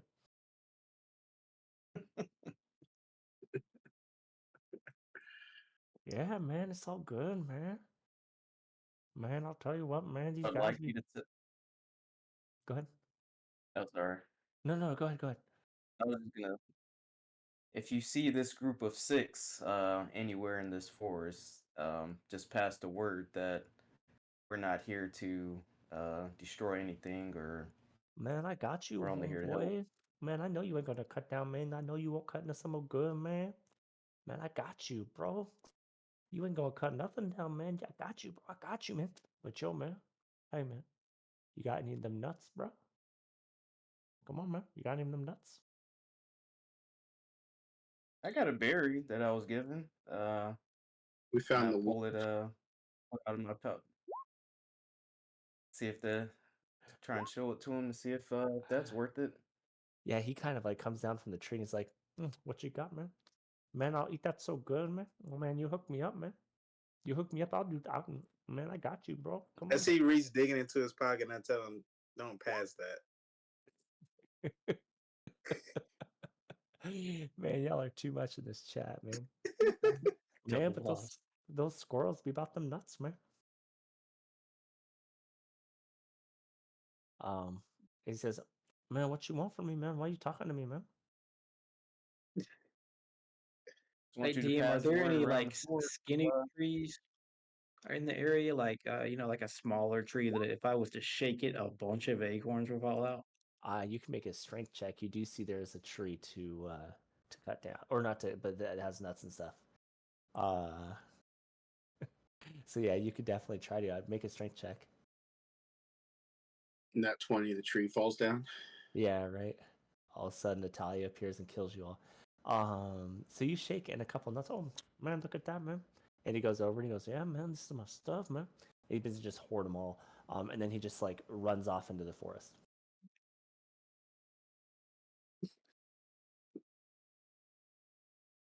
What do you guys want to do? I'm assuming that's the success, Reese. I mean, since I don't speak squirrel. Yeah, I was gonna say. I'm guessing we didn't understand a damn thing that was going on not a between not the a single Mexican thing. mafia and You just see the squirrel Tara standing on his hind legs, bobbing his head. But you waving guys, around an imaginary knife. but his hand was just like in his midsection. You know what I mean? He's Yeah. kind of leaning back a little bit. You know what I mean? I'll chew it up so good, man. So I want to relay what just happened to everybody else and just let them know that we should be on good terms with the creatures and critters around here that may see us do anything. With who? But Fucking Chip and Dale's Rescue Rangers over here? Chip and Dale, Rescue Rangers. Anyways, I know, we just aged ourselves. yeah, we did. Everybody on who's watching the stream from our millions of viewers are gonna be like, "Who's that?" Go to Google, come back. No, I'm just joking. Stay on the stream. Okay. All right. So what do you guys want to do? You guys hear the wood chopping sound, and Did then you guys hear a tree fall. did the squirrel say anything about who's chopping down the tree? Nope. So All right. we not He's too worried about getting that nut. learned nothing. Wait. How long does that spell So I, last? It should be like an hour, 10 right? minutes. Oh, 10 10 minutes. minutes. 10 10 minutes. minutes. Yeah. Damn. Yes, 10 minutes. Yeah. How much of that have we spent, I thought DM? the It may maybe 45 seconds. I found another squirrel. Man, what's up, man? You talked to my cousin, man? What's up, bro? Come on, man. Hola, senor. No, you actually don't see any squirrels, but you do see a bird kind of flying around. Looks to be some sort of crow. It's a blackbird. What is that supposed to mean? Its feathers are black, Chris. Its feathers are black. That's what it means. How does it talk? Yo, if this dude starts talking like a Rasta, I'm out. That's not the voice that I was gonna go with, but now that you said it, I am just a saying that boy. All right, yeah. What do you guys? Do you guys want to try to talk to the? It's a do you wanna try- tropical blackbird. Yeah, I want to make that bird call and see if I can catch its attention. Yeah, do an animal handling check. Natural one. You gotta say, yeah, man. See what happens. I'm excited about this. This is just ridiculous. Down yeah. by the beach, boy. You kind of like caw at him, and he says, "It's all because of Simmons." This wasn't the voice I was gonna go with, but whatever. He goes, "Oh hey there, boy. What you need from me, and why you talking to my language, boy?"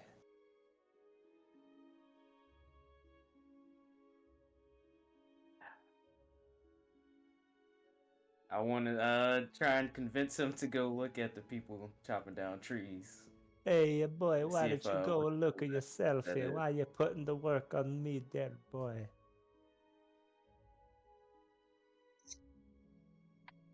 So you can do a persuasion. Yeah, do a persuasion. I was gonna have this. Never mind. I'll say that for a different time. But I had to. Hey, what's in it for me, there, boy? You like nuts? Not a fan. Got to tell ya. But I like the weed, bro. No, I'm just playing. I like the burn weed. I'll go check for you. And I don't know. I just stared for a second. And he goes and he flies up, and he kind of he flies ahead of you into the clearing, does a circle, and then comes back and he says, "I've got to tell you, there's about 5 or 6 of people. Why I cannot do a long Jamaican accent. That's so bad." And he says, "Oh hey there, they're about digging a hole up there, and they're cutting down the trees."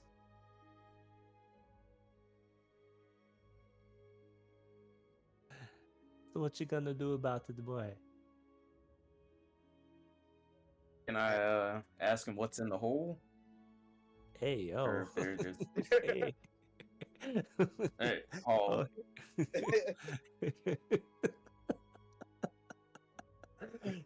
It looks like they be building some sort of fence there, boy.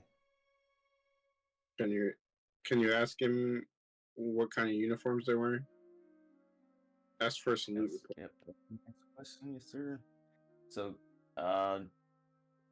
what do they look like? What kind of armor or colors are they wearing? Man, they got about to be about to 7 people, and they digging whose location is about a quarter mile up there, boy. The uniforms they wearing, the hats and the pants, and the equipment, they have a bunch of samurai looking swords and some bows and arrows, boy.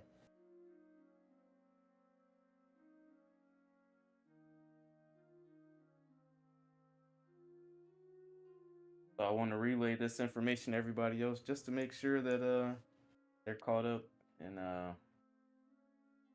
they know what's going on and see if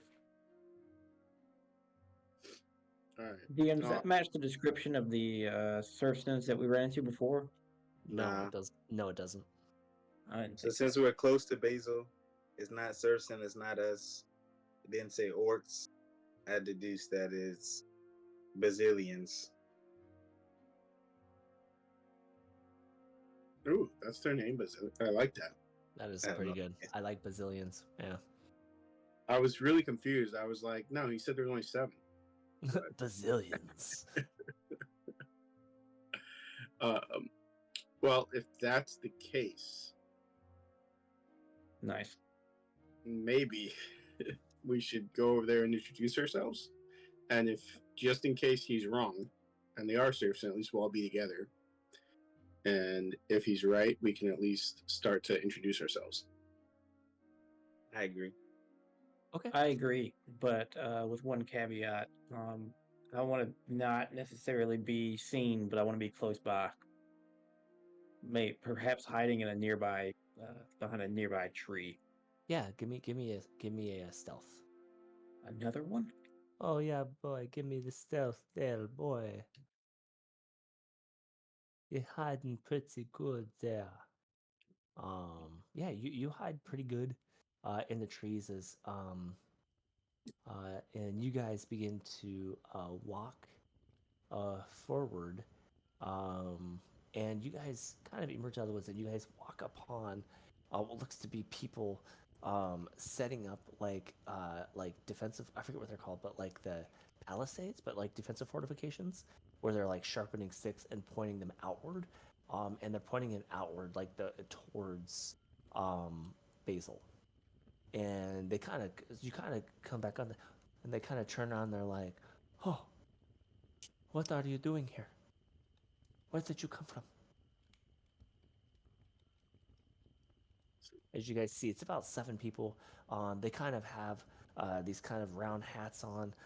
They're not wearing any shoes, and they're wearing pants and shirt that kind of match. They're like blue.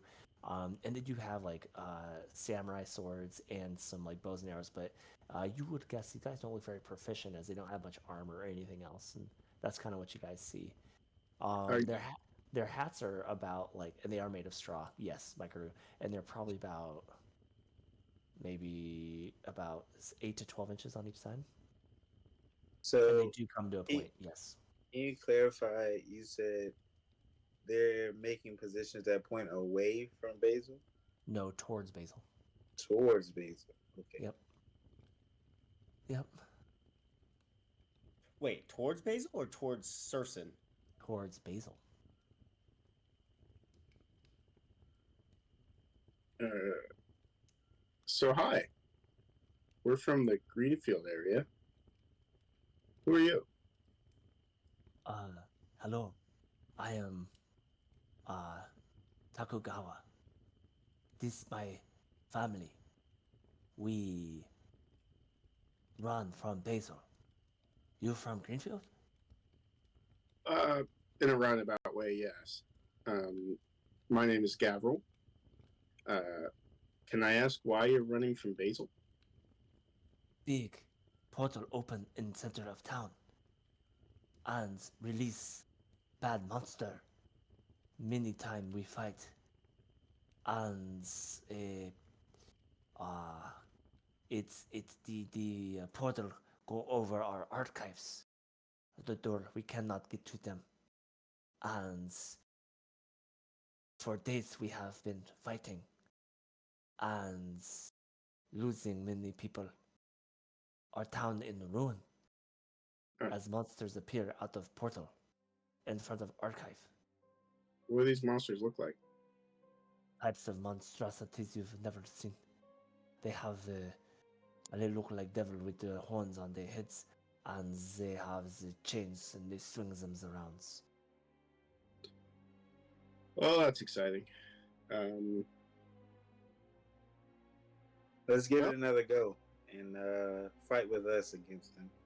I will. I cannot do this. I have lost most of my clan, and now we run and we protect ourselves. I will continue to retreat and make new life in the woods. I cannot live here anymore. Maybe I go to Green Gold or whatever you say you are from. But I cannot do this. Basically, I lost everything that I love. My are shop there is still gone. people? Are there still people in Basil? Yes. They're all So in help. Um, I'll tell you, your actions in the forest may cause you to lose everything else because you're damaging the forest, and there are people who live here, druids, that are very protective. And so I'd advise you to, if you don't want to join us and come fight for your city, just be mindful that you're in an area still protected by, people with their own interests. I do not even care about anything you say because of the horrors that I have endured in the past couple of days. Mikaru is gonna like emerge from like the back of the party and address this guy and be like, Daddy? "Oh, I see you, a talker like me.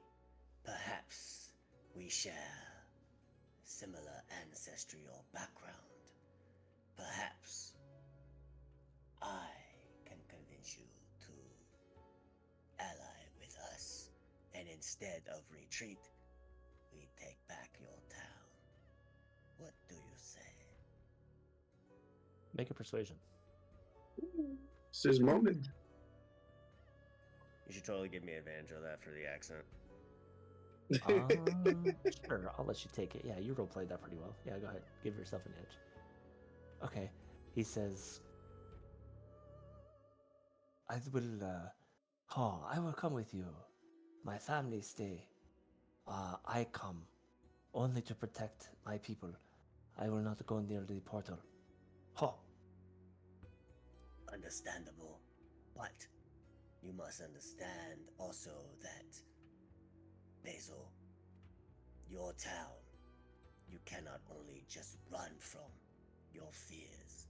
You must face head on, much like I have in my journey. Damn. I appreciate your candor, sir, but in the past 4 days, I have lost my wife, 12 of my children, 24 of my grandchildren, my business, my house that I have lived in and my family has for generations. Of my family of 50 people, this is other remains.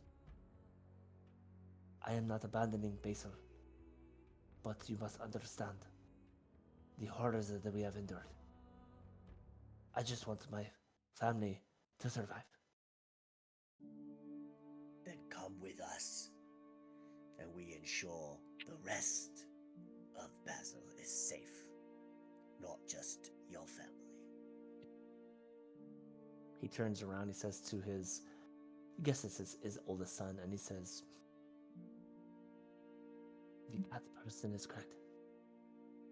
I must go, but you cannot come. You take little siblings. Go further into woods. Then I come join you.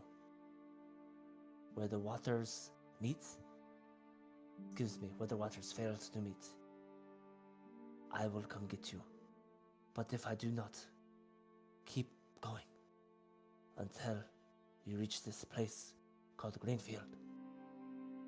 Go. Do not stop. I will see you in Greenfield. Tell them Gojo sent you. Yeah, thank you. Exactly. That's exactly what I was gonna say. I was gonna tell him, if he runs into like anybody, let him know that the emissaries from, Greenfield and Tosco have ushered him to safety. Okay? Yes. Do what they say. Good luck. As you see that, and you see when he goes to like hug his kids, he holds them a little bit longer. He starts with the youngest, and then he gets to the oldest. Because the oldest, he does a very, very quicker hug, and he looks in the eyes and he says, I will see you again. Now go. And with that, the six take off into the woods. And you see him, you see Takagawa, he he goes over to where kind of like the weapons were stored, and he picks up a samurai sword, and he sheathes it, and then he takes a bow and arrow. He has the knot, all the arrows, right? In the, I forget what the thing's called, and he puts it on with Quiver. the long, the quiver. Thank you. He puts that on his back, and he says, "Now we go and take back this town." And Simmons, dude, I'm gonna give you an inspiration point for that role playing. I thought that was absolutely brilliant, dude. That was awesome. That was really, really well thought out and very good. So give yourself inspiration for that.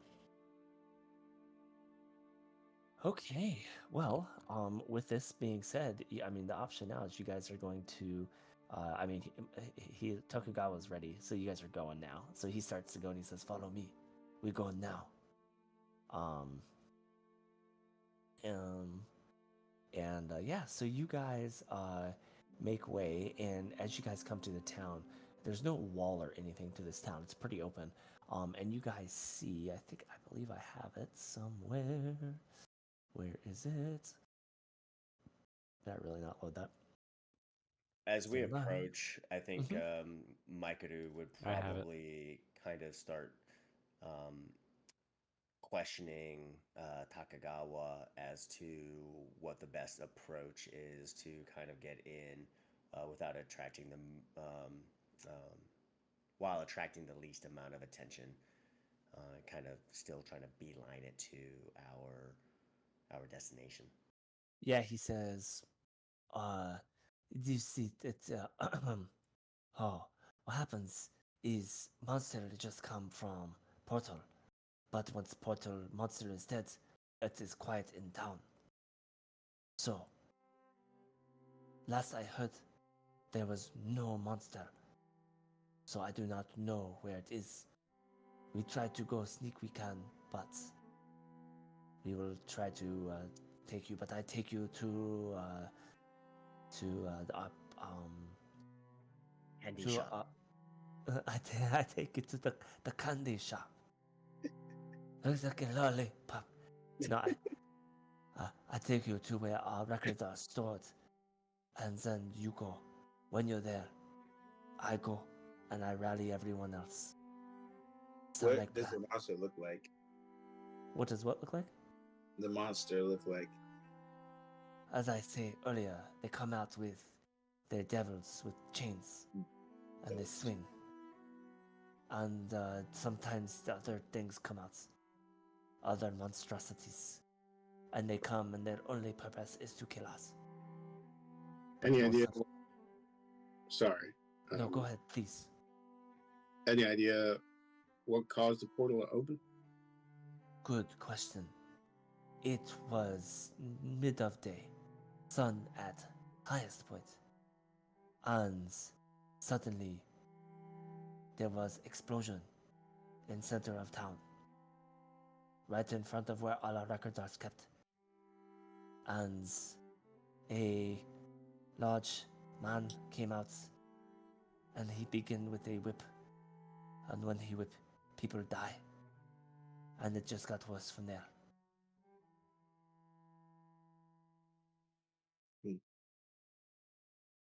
Have there been any visitors to Basel? Anyone perhaps from Surfston? Oh, maybe. And he kind of like a light bulb goes on in his head. He's like, oh, maybe 12 hours before the night, we had a delegation from Surfston come to town. But I know, but I never see them leave. So they might still be there. How many of was in that party? Oh, Four. there were 4 people, yes.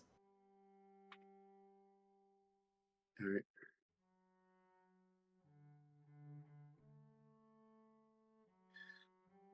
All right, any other questions?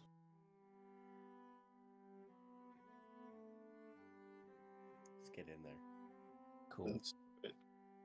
Okay, I need to get another drink really quick, so give me 30 seconds. We're not going to pause the stream or anything, but you guys go ahead and talk for a brief second, and then I'll be back in a second. So hold on one second.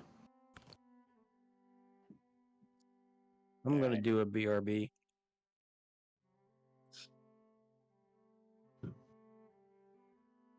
Great job on that role playing, guys. That was awesome.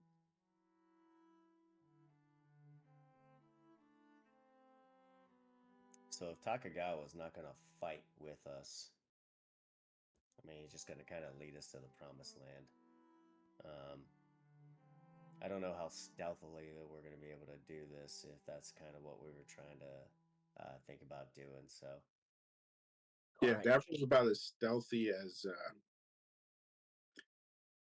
a rock. soggy loaf of bread. So Yeah, I was Yeah. thinking like a rock down a wishing well. But let's not bring up any more wells. Last time we found a kid in it. Hey, it was one. Oh, hey, you wanted me to exhume his dead body. Yeah, so I could properly bury it. You weren't the one doing the exhuming, though, piece by piece. You were already down there. It just made sense. All right. Well, we are back. All right. So you guys make your way into the town with Takagawa, and as soon as you guys do, he kind of points you guys down. He says, "Oh, go down 3 blocks in front of you, and you see the portal." And with that, he disappears. He tells you guys he's gonna go try and basically rally the troops and for this one final push. As you guys find yourselves alone in the town of Basel, and you guys see exactly like what the picture kind of shows you. It's just a beautiful town, very very peaceful and very serene, which is juxtaposed quite convenient, like a lot, by the carnage. As you guys see, like buildings destroyed, dead people everywhere, blood in the streets, and worst of all, you guys see blood in the river. I'm kind of going through the center of town. But you guys do make your way to the town center, and as you do, you see a beautiful town center, kind of like with a large temple, and then across from that, you see what they're talking about. You see a large building, primarily made of like wood and paper. Again, think of like Japanese feudal times. But you see where the door would be. You see a portal. So, what do you guys want to do?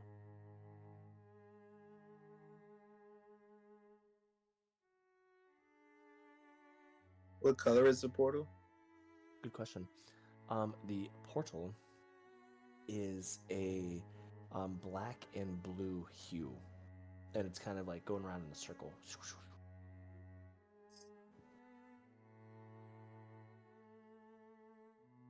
I don't know. Oh, never mind.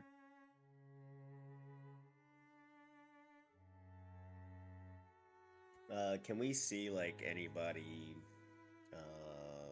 that could be nefarious looking? Has anybody like presented themselves near this portal at all? Nope, there's nobody Okay. there. It's just whirring around, and you guys do see it is generating some wind around, like Do- in front of it and stuff.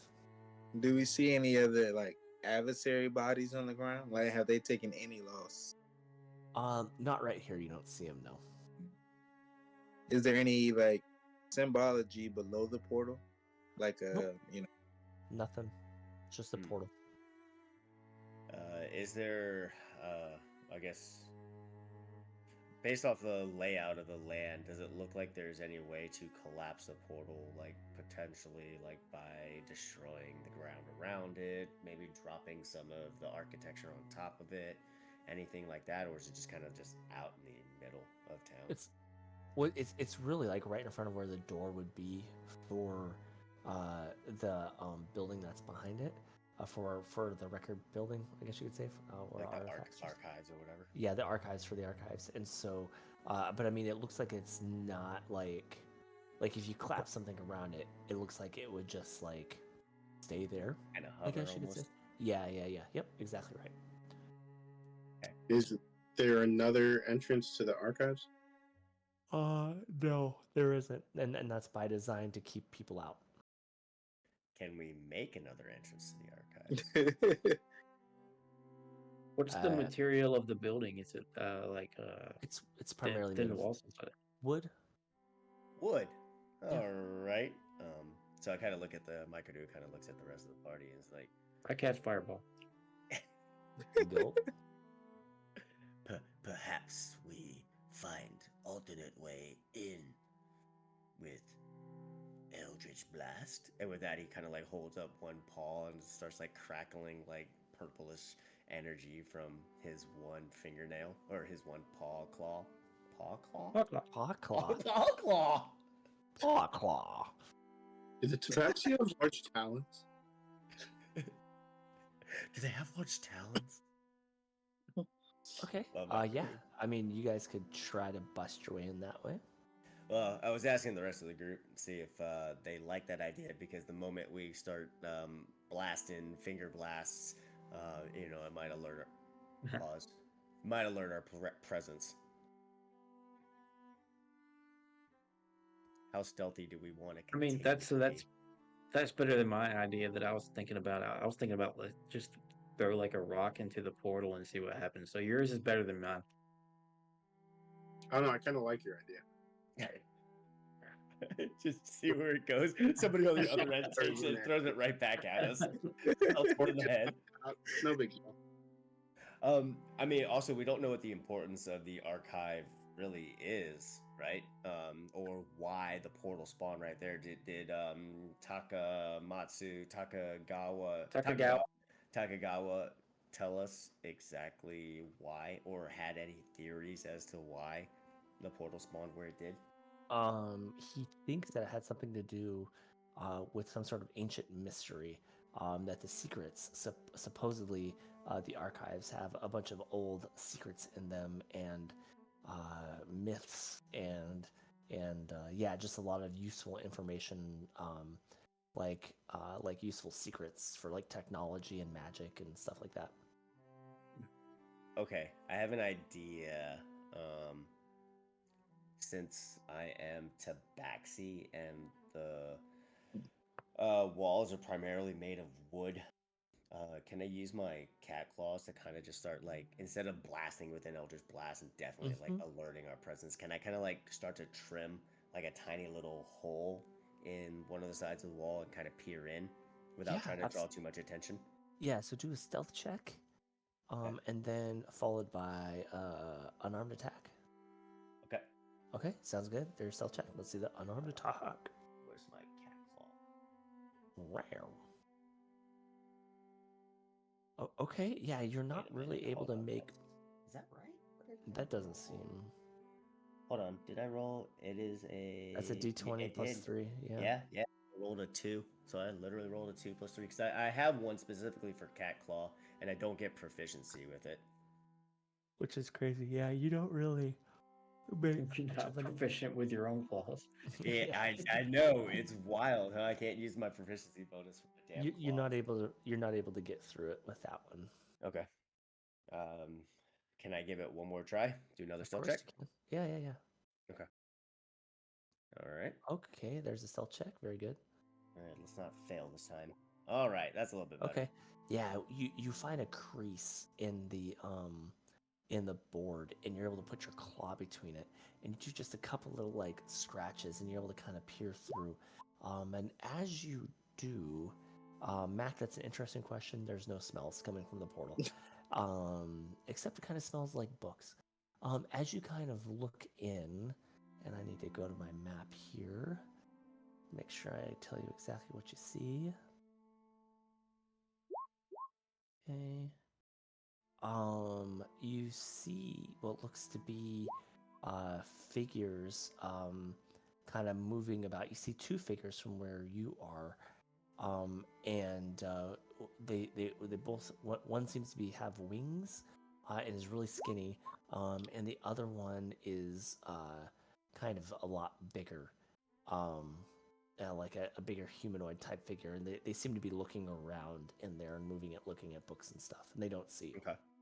As I peer through, I kind of motion to the rest of the crew, and I kind of like sign to them as well, like one, and I kind of like flap my paws, kind of like I'm doing like the wings thing, and then I kind of go like this, so they're just skinny, and then I go one, and I go big guy, and I do looking at books, and hope to God, without me saying any of this, they pick up on all of what I just relayed. Yeah. Peter Pan and Tinker Bell are reading in the library. So when he does that, question marks pop above my head. Oh shoot. Okay. All right. So As then I stare in motion. confusion. I motion them over, and I kind of back away, and I kind of do the look into the hole. Just Yeah, and you see the same thing that I just described. Are they the devil chainmail guys? Like, do they have that on? Yes. Yep. Yo, you should yell at them for them to come out here. Fireball idea now. Ooh, in the archives. Well, question: But the archives though. if they're from hell, would fire work? Oh yeah, that's a good point. There's only one way to find out. We should ask a paladin to do some like holy stuff. If only we had one that still had a god. Look, I got a new one. Okay. Is it Paylor? No. Darn it.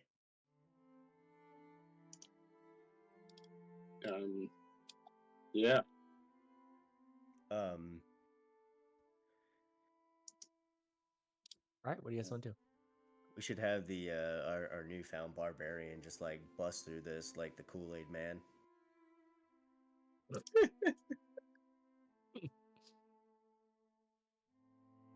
So I only saw 2 in there. Like if I get back up in there again and kind of like move my eyes around and kind of like try to see as best as I can, do I see more? You still only see 2. Can you hear anything? No, you don't really hear anything. What if I go to a different wall for a different vantage point and carve a hole out? You could do that as well. Sure.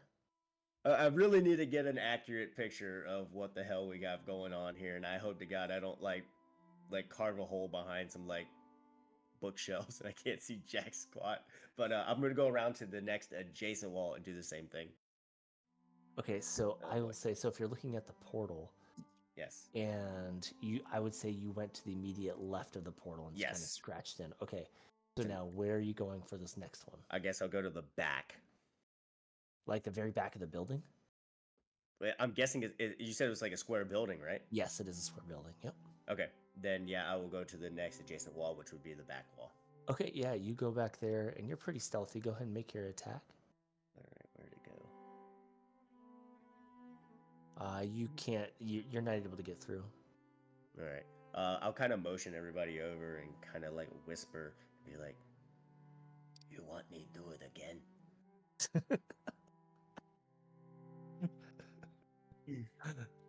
So I assume with all the dead bodies around, there'd probably be some rats and stuff scurrying about that Sure. Yep. I could find and talk to. Yeah. Gotta go the rat route. So I want to do the speak with animals again. Okay. And see if I can talk to a rat to convince them to go to the first hole that Michael cut to go in there and see what's going on in there for us. Yeah, you find a rat, and he's like, "Hey, what do you want from me, huh? Why are you talking to me?" I was really thinking, Hunter. Say again, sorry. What do you want from me, huh? I'm out here living my life. It's a smorgasbord. Hey, what do you want? Why are you talking to me? I just need you to do a favor for me to help me and my friends out and see what's going on inside that archive. Make me an offer I can't refuse. All right, the offer that I'm gonna make is casting animal friendship, and wait.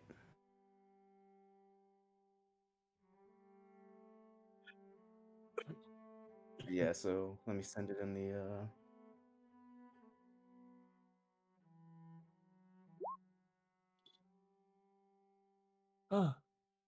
Okay. We'll be friends.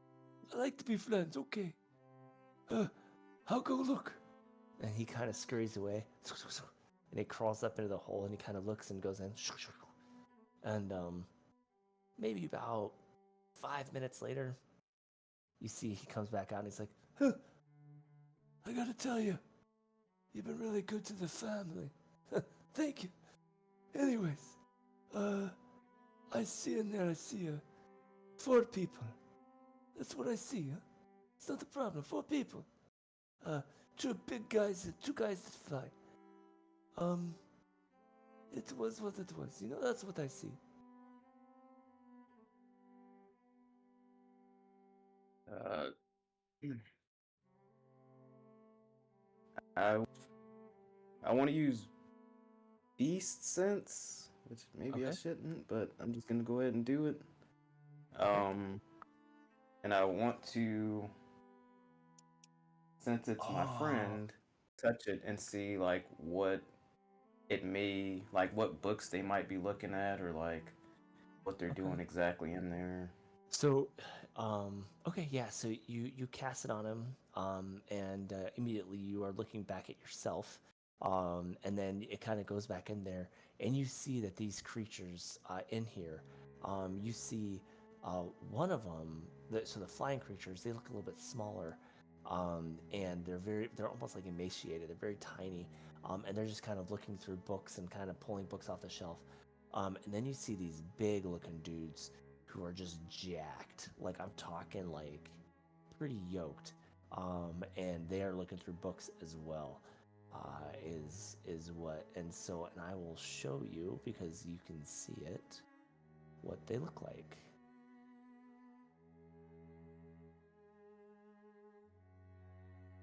So you guys should be able to see that dude on the screen. Oh, he looks fun. And so he has kind of chains kind of coming off of him, and he's using his like his fingers to just like comb through the books, and you see his eyes are glowing. And yeah, so that's what you guys see. Or that's what you see. Very good use of your ranger stuff, by the way, Reese. That's awesome. So I want to run back out and turn back to myself and explain what I saw. And So you don't have to so that explain my anything. rat. You would have saw it live through the rat's eyes. So you don't have to explain anything. You could be actually relaying what the rat is seeing as it was actually happening to your people. Oh, okay. So good job. That's awesome. Sometimes people struggle to use a ranger effectively, and you are definitely doing a good job of it. So that's awesome. If you want, I can try to compel one of them to come out here and fight. At least draw them out, and that way we're prepared. And we don't risk destroying. Oh, sorry. We wouldn't risk destroying their archives. So I wanted to ask if I could Man, we glean got if they have I was just saying we don't gotta draw one out. We draw all of them out. Well, assuming if one of them leaves, the others will follow. Yeah. Either we just try calling to them and saying, "Hey, come out here and fight."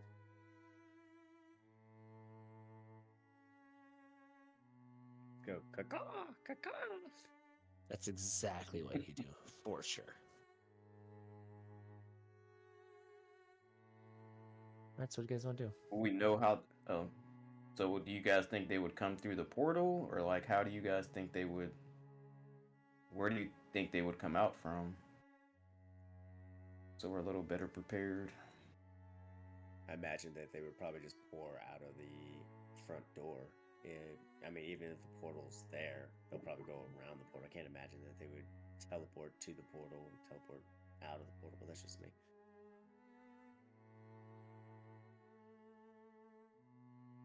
I guess maybe I was misunderstanding that. I thought the portal was the only entrance into the archive.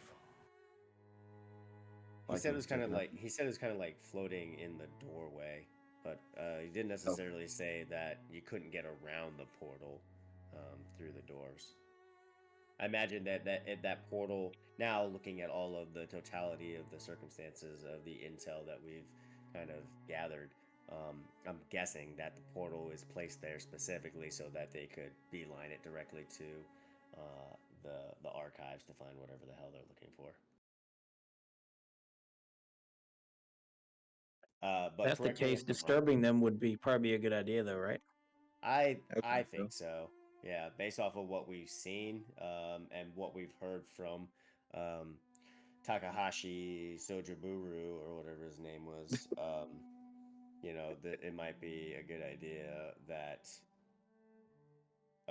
if we are to retake Basel, these seem to be the main perpetrators of all the things, and if we allow them to succeed in their task, which seemingly has to do with whatever the hell's in these archives, then we will fail. Okay. Okay, so for the map, okay, so I'm kind of having to call an audible. So up here, we're gonna say that this is the archives, okay, but just pretend that these walls aren't really there. If that kind of works for you guys. So this would be where you kind of peek through in the first, right there. That's where you scratch that hole, Simmons. Okay.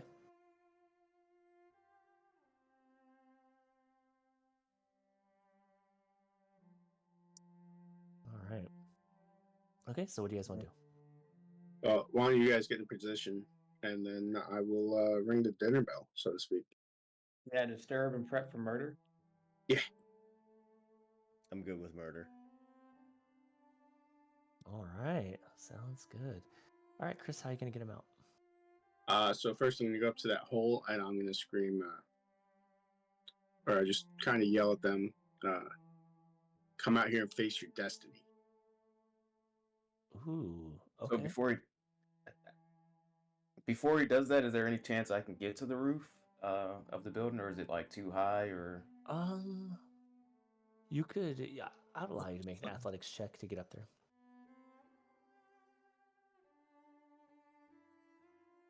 that would be a dex check or Nope, it should be athletics.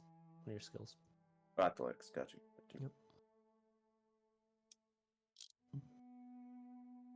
Oh, by the way, I'd like to say that in Infernal. Oh, of course. Yeah, yeah. I'd like to understand it in Infernal. Yeah. Well, you guys, okay, we get it. You speak internal, understand internal. Anyways, yeah. So you see that everything stops on the inside, and they both look at the wall, and then they go running towards the door. Is there anything else you guys want to do right now? Yeah, I'm gonna let them know that they're coming in common. Thank you for clarifying. Um, so you let them know that they're coming. And hold on here. Okay.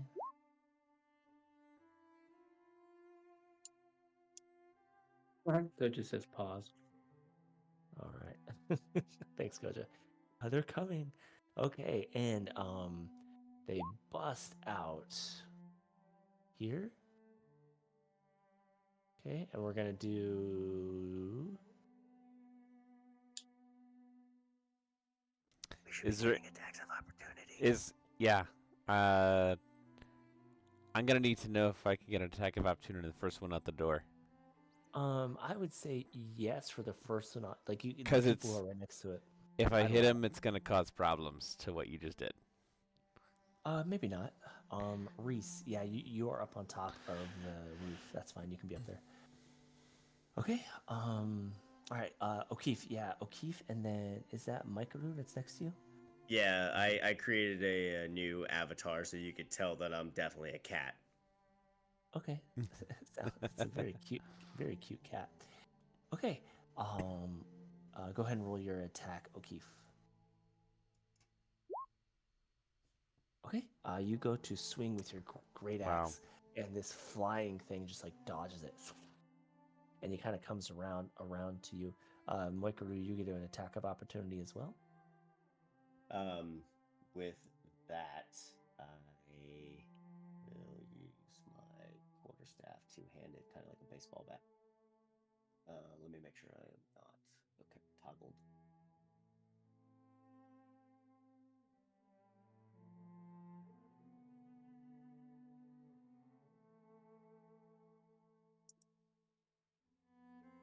Did you get that roll? Yes, you successfully hit that the first thing that come out, the flying thing. You hit it, and let's see how much damage you do. Okay, you swing, bada bada swing, bada bada swing. and you hit it square in the head. And as you do, you feel a sudden wet sensation all over your face. Definite pause. as it explodes and dies. So, with that being said, let's roll for initiative. All right, hold up here. Don't roll yet. Don't roll yet. All right, go and roll for initiative now.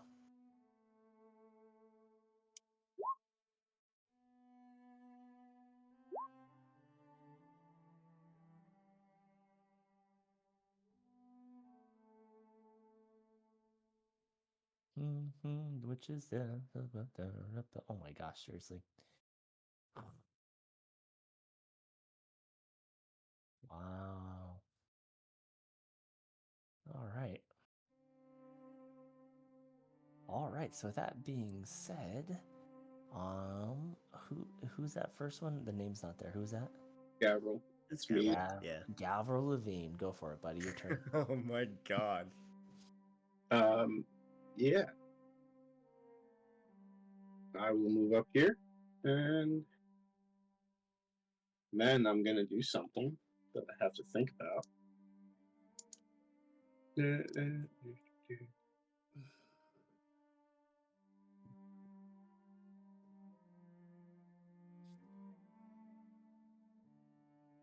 Okay. Yeah. I'm gonna have to hit this guy with a smite. Do it. Which one? I'll go for the one directly in front of me. Okay.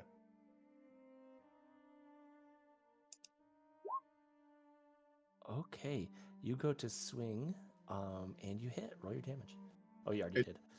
Yep. So you hit him with your attack, and you smite him as your blade burns a bright orange as hue as you slice him to doing that much damage right into his abdomen. What do you want to do now? I'm gonna hit him again. Hopefully. Do it. You won't. Oh yeah. This time you bring your sword back again as you slice right across his chest, doing 6 more points of damage. Yay! You did a thing. Good job. I did some damage. All right. Yeah, you did. All right. Anything else you want to do on your turn? No, that's it. Okay, Typic, your turn. All right, as I swung and missed last time, I'm gonna just go ahead and rage now. Yeah, you are. And then I'm gonna go after the other flying one. That's right there. Oh, okay. I see you going for the easy one. Go and kill it. Roll your attack. I was just said roll your damage. Roll your attack. Okay, yeah, you bring out your great axe. You scream this dwarven yell, going off your ancestors from mountainside as you bring down and you swing, and you cleave this thing in half and kill it in one hit. All right, now I'm gonna pull my extra attack out and go after this guy. Okay, do it. Yeah, make your attack at and advantage. At advantage. That's right. Where is it? There. Boom. Okay, yeah, you hit with that. Roll your. All right, yeah, you with blood on your axe, you turn it around, you bring it up on top for an overhead strike. You hit, doing 9 points of damage. Make sure the right one up here. Cool. All right. I love that I get to go last, by the way. Anything else you want to do, Tyvek? Nope, I'm good. Okay. Zordiman, your turn, sir. Okay, I'm gonna run up over here and then do the shooty arrow thing. Do it, you won't.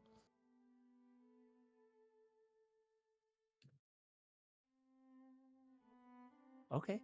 You come up with your, and just for coolness, you kind of do like this forward roll, but just silent. And you come up, and as you come up out of it, you let go of the arrow, flies through, hits this thing right in the back. Yeah. And lets out a cry. Go ahead and roll your damage. Okay. The question is, will my guys get a turn? That is the question. That is the question. Okay. They don't need a turn. Anything else you want to do, Zorman?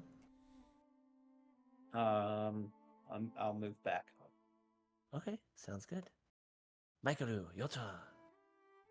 All right. So as Mikaru's kind of got his staff now in just one hand, he's gonna sneakily kind of go into his robe and pull out the black dagger.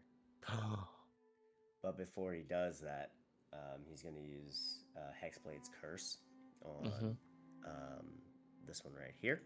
Okay. And then he's going to attack it. Okay. Do it. Black Do dagger it. at advantage because he's flanked. Yep. Okay.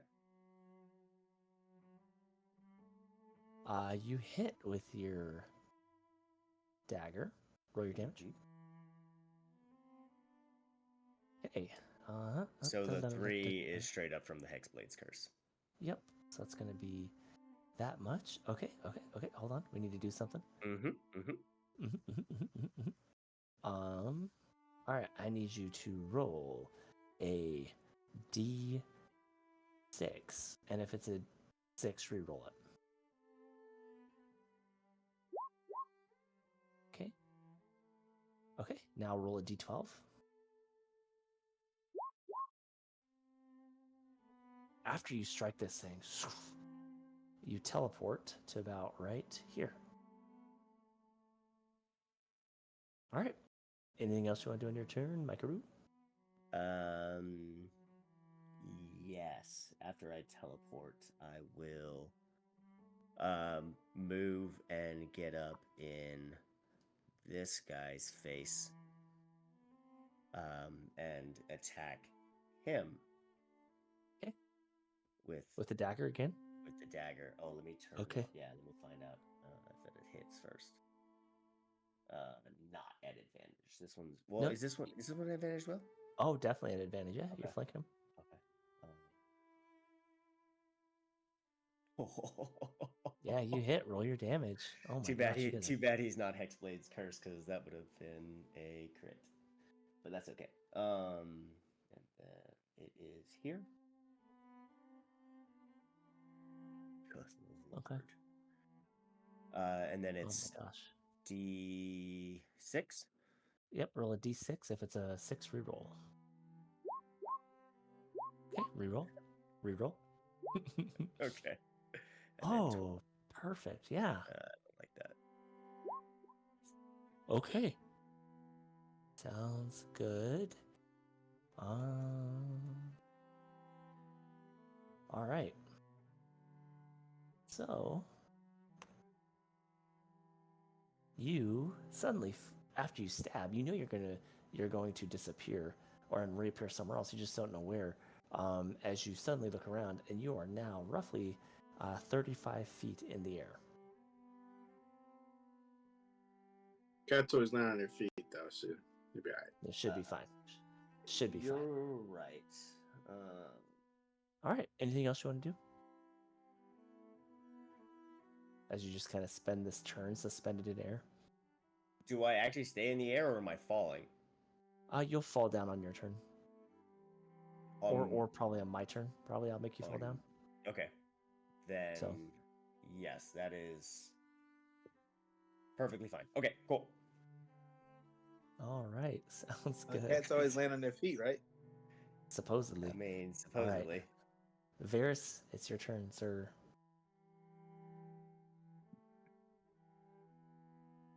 Just to make sure, to get advantage, I don't have to be flanking them myself if I do a range attack, or is that?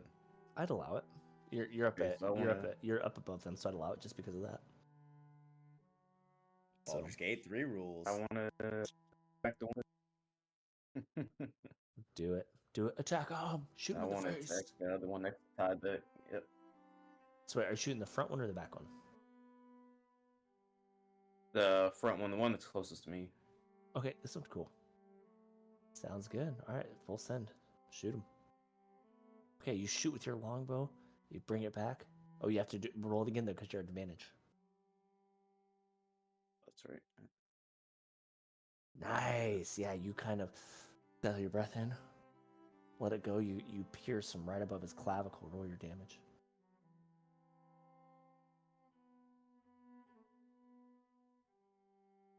Which one did he just hit? The front one or the back one?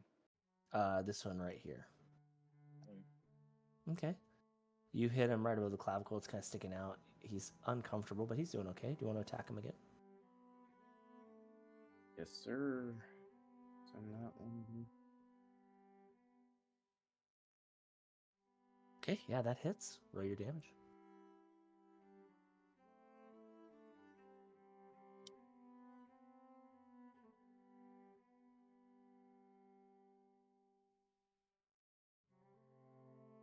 Okay. Yeah, alright, you do that much damage. Okay. So again, you stick that one right into his shoulder, just kind of growls back at you. Anything else you want to do? Would a bonus action be trying to climb higher, or is this like the top of where I can get? I would say you're at the highest right now. Okay, then yeah, I'll stay here. Okay, perfect. All right. All right, Gojo, your turn. All right, so I'm gonna cast that at level 3 to get an additional 2d8. And I want it to be, I don't know, lightning damage. Okay. All right. Well, you go to attack, and you miss with your attack. You throw your ball, and it hits the building behind you and misses. 1 second. I got like or I can use once. I think I might be able to use a sorcerer point to add a D something to it. Let me catch it real quick. Favored by the gods, starting at first level, divine power guards guard your destiny. If you fail a saving throw or miss an attack roll, I can roll 2d4 and add it to the total. Yeah, go ahead. So 2d4.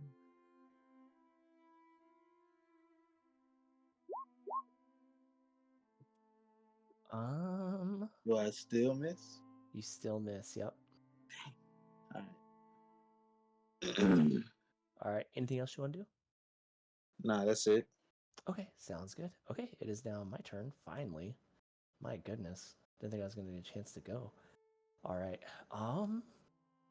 So these guys, they're going to take their chains and they begin to spin them around as they kind of lash out to attack you. They're going to attack you first, Chris, with this first one. What's your AC? 19. Okay. Oh my gosh. So the first one completely misses. And as you kind of parry that one, a second one comes, though, and that one kind of catches you off ground as it kind of wraps around your back and kind of like lunges into your side and kind of gets like yanked out. And the damage from that, and I need you to make a actually, you don't even get to make a save. You are grappled. Okay. And you're going to take 15 points of damage. And then each turn that you're continuing to be grappled, you're going to take another 2d6 of damage at the start of my turn. So with one of its chains, it has many chains coming off of it. It goes as you take that much damage. He's now, so that's his turn. This other guy is going to attack you, O'Keefe. He's going to get you twice, or he's going to try to attack you twice, I should say. What's your AC? 18. Okay, he's going to hit you with both. So you're going to be grappled. As you're going to take total of you're going to take 24 points of damage. So you can half that because obviously you're a barbarian. So you're going to take 12 points of damage. And you are grappled as well.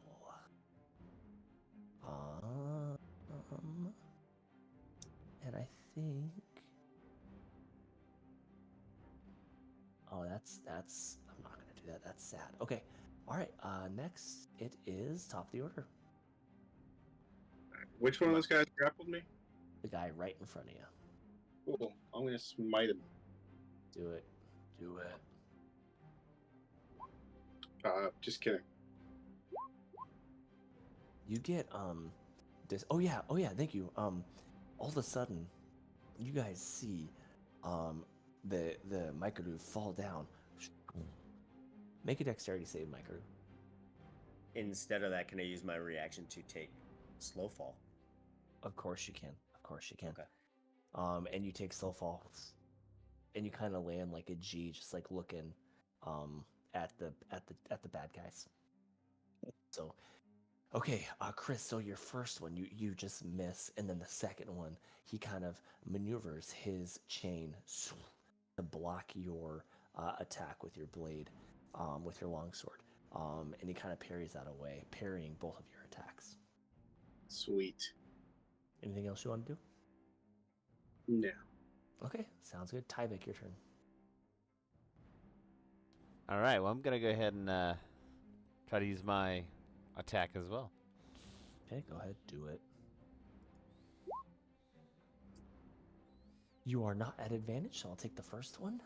Ew. And you miss with that first attack. Again, he just kind of, you feel the grappling, and then you go to swing at him again, and you miss again as he parries both of your stuff with his chains. That's crazy. All right, anything else you want to do?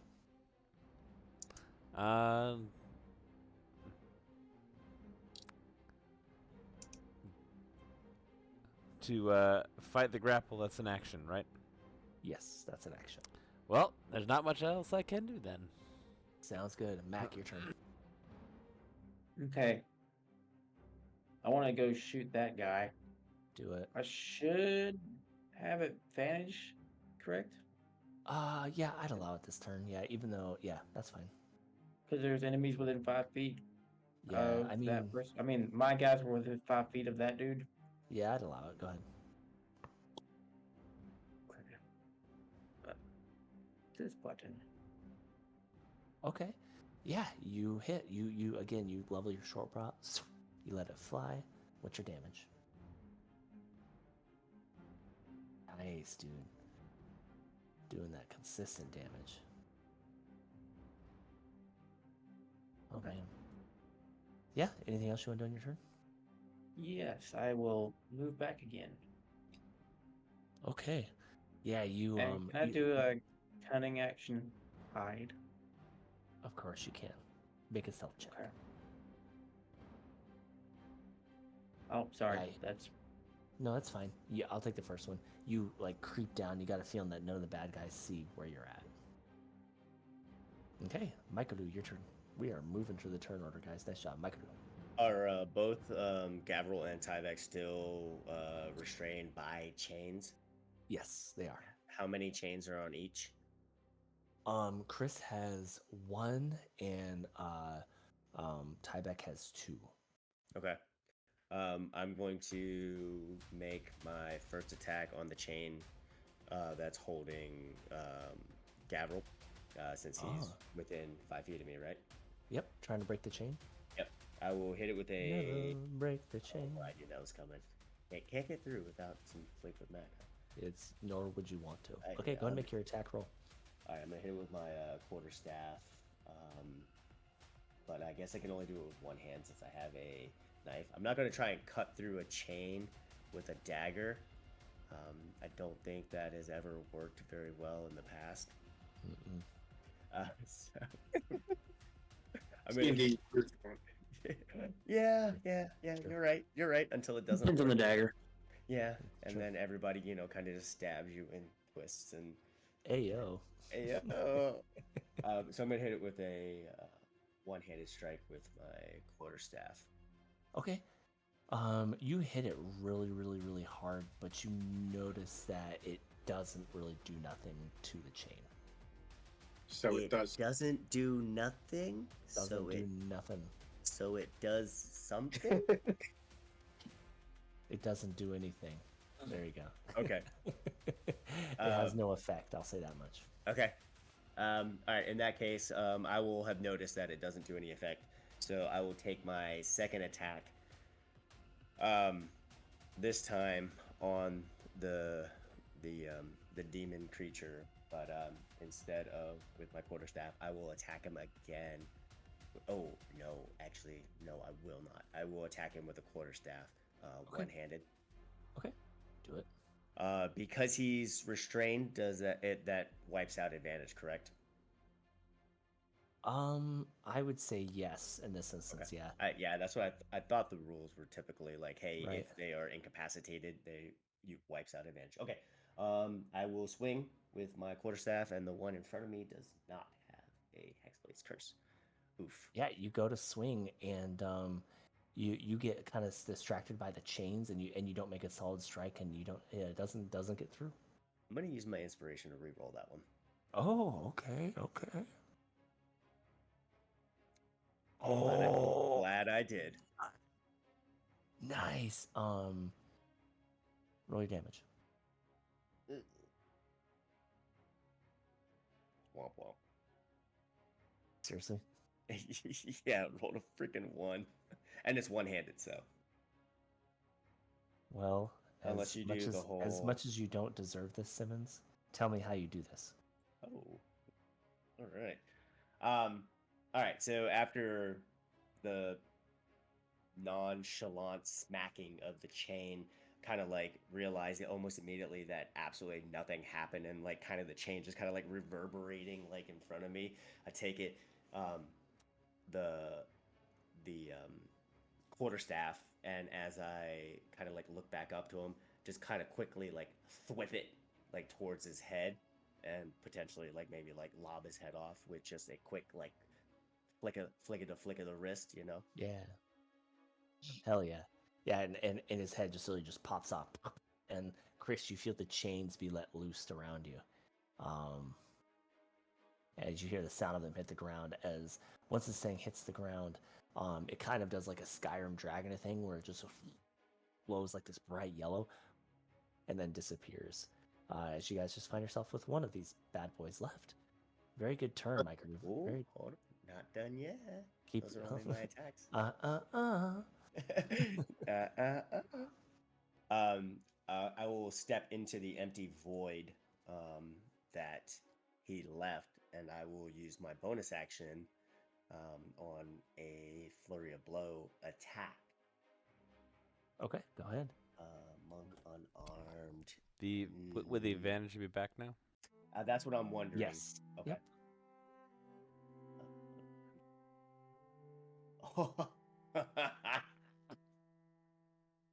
Oh, roll your dang, dude. Roll roll your damage. This is unheard of. This is crazy.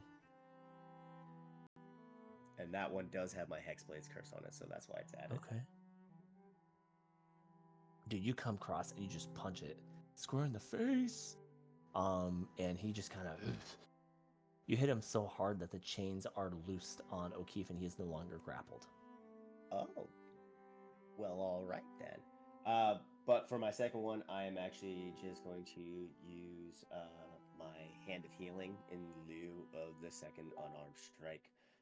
So I will heal Tyvek, because I think he looked like he took more damage, which is... Oh, crap, I don't remember what my martial arts die is. Hang on, I have it in here somewhere. Oh, I should have been more prepared. I'm sorry. Hang on. Good. Monk. Martial arts at level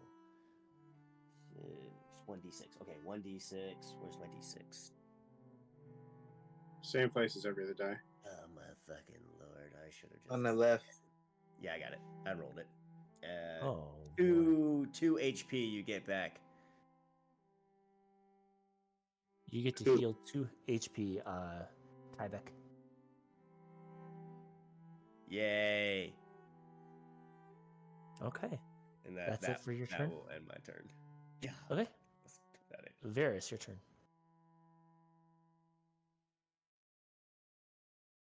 I'm gonna let loose some arrow usual, so I'll go ahead and start rolling those.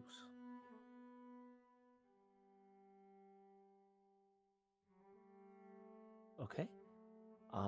Yeah, that first one hits. Nice. Yeah, roll your damage. Nice. Let's see here. Okay.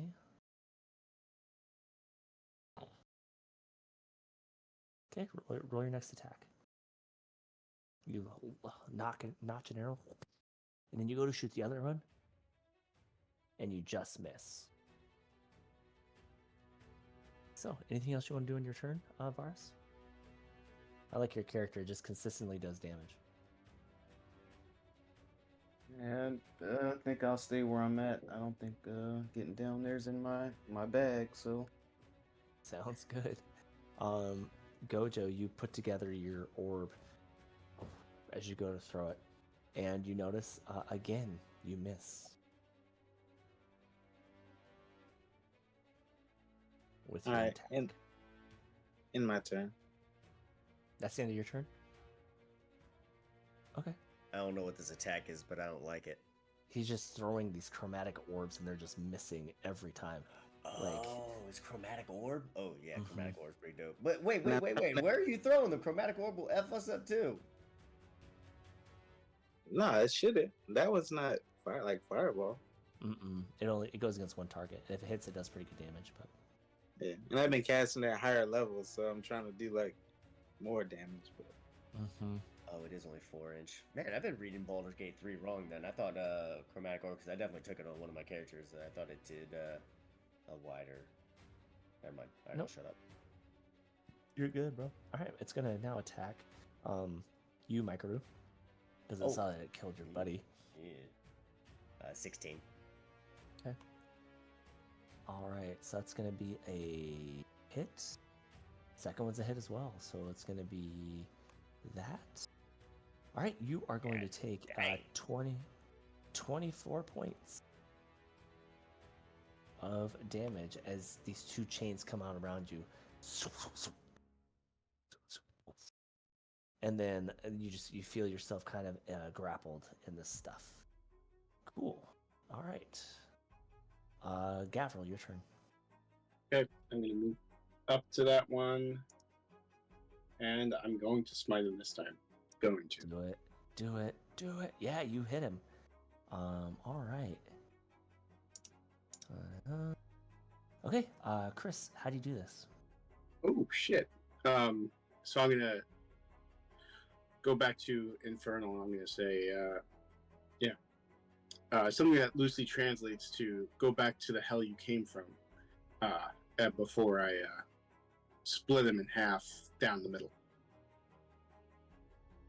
Yeah, you say that you in this voice, and as you do, you feel this sense of pride, of this sense of power coming up inside of you as you just bring it down, splitting him in literally in half, and he falls to the ground, bright thing of flame, and is no longer a part of this world.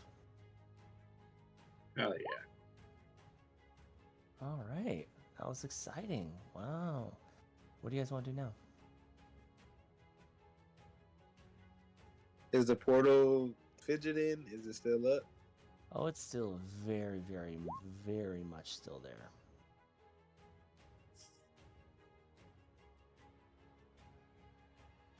And their bodies poofed right after they die.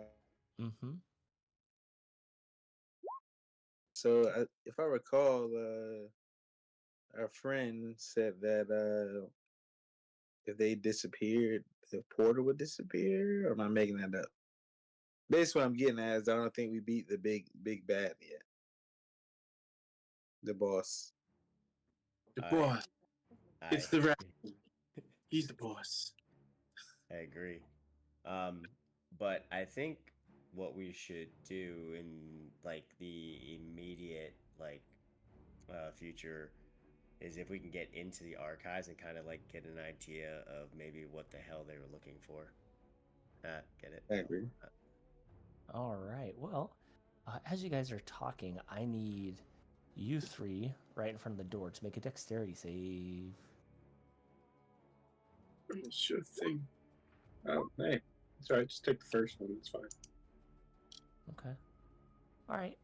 Ditto. You guys are kind of sitting around there talking, Gavril, and you see the portal kind of blip out, and you enough for you to you kind of reel back. You don't get an attack, but it kind of surprises you. The other two, you guys end up getting hit by this thing coming out of this portal, and it's this beast. I'm gonna put it up on the map. We'll just do this, and I believe it is that size. It flies out of this portal, and flies up about I have 120 feet up into the air. I have two questions. Mm-hmm. Are we effectively in still turn order, i.e., is it essentially my turn now? Well, hold on a second here, because he's gonna get his own initiative roll,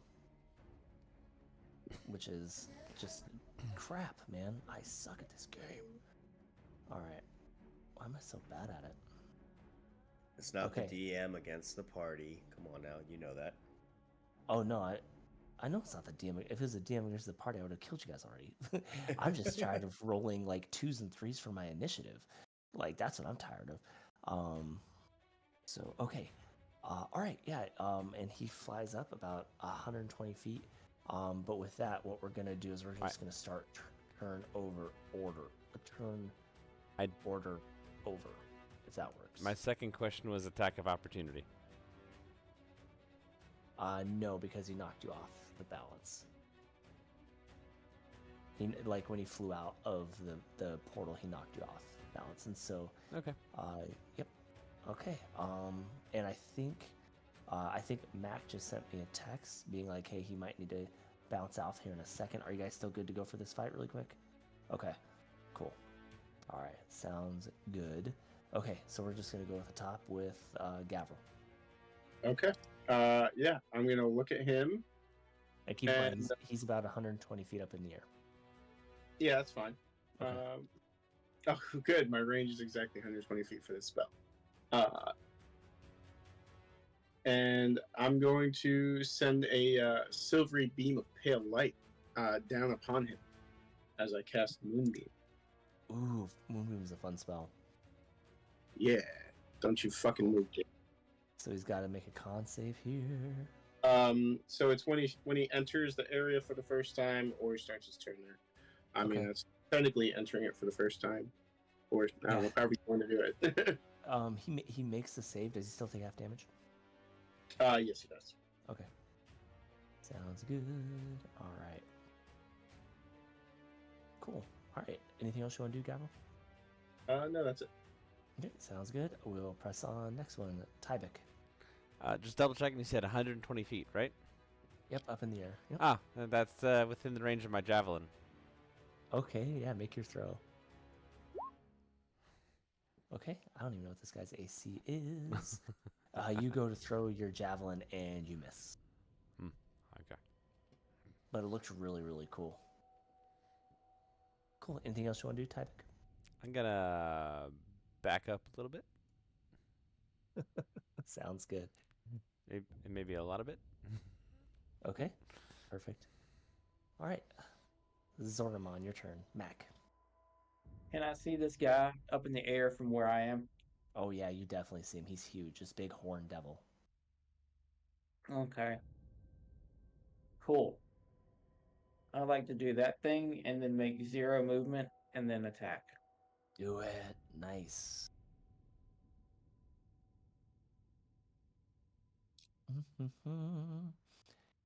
Let's see. If it's a tie, does that go to the defender?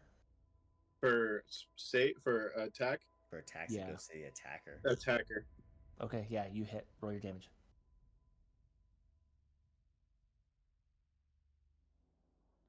Okay. Yeah, you center mass him, hit him right in like the stomach. He just kind of, and he's not too happy with you. Anything else you want to do? No, that's all I got. All right, Mikaru, your turn. All right. He's still within 120 feet. Yep. All right, I'm gonna hit him with an Eldritch Blast, or attempt to at least. Do it. Not good. You go to shoot him with the Eldritch Blast, and you miss. All right, so what I'll do then is I will, now that I have missed, I'm going to try to use my movement to get on top of the building as well. Okay. Yeah, I would say since you're a monk, you get up there pretty easily. Okay. How much room does that kind of give me, or how much distance does that now give me? Like, how tall was the building? How much The have I building's cut it down? it's about 40 feet. Okay, so about 80 About feet now? Yep. Yep. Okay. About 80 feet. Cool. Sweet. In that case, I will use my bonus action. No, I can't use a bonus action. Never mind. I will shut up because Okay. I think Hex is. Oh, Hex is a bonus action. I will use my one spell slot to hex him with my bonus action. Okay, sounds good. You kind of hex him as you see this red mark appear on his chest. He's pretty oblivious to it, but it's still there. Okay, cool. That will All end right. my turn. Okay, perfect. Varys, your turn.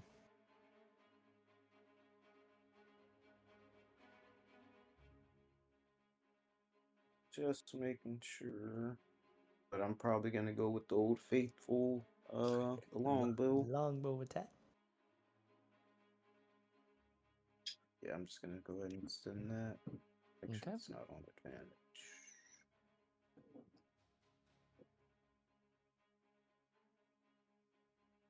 All right, yeah, you hit. Roll your damage.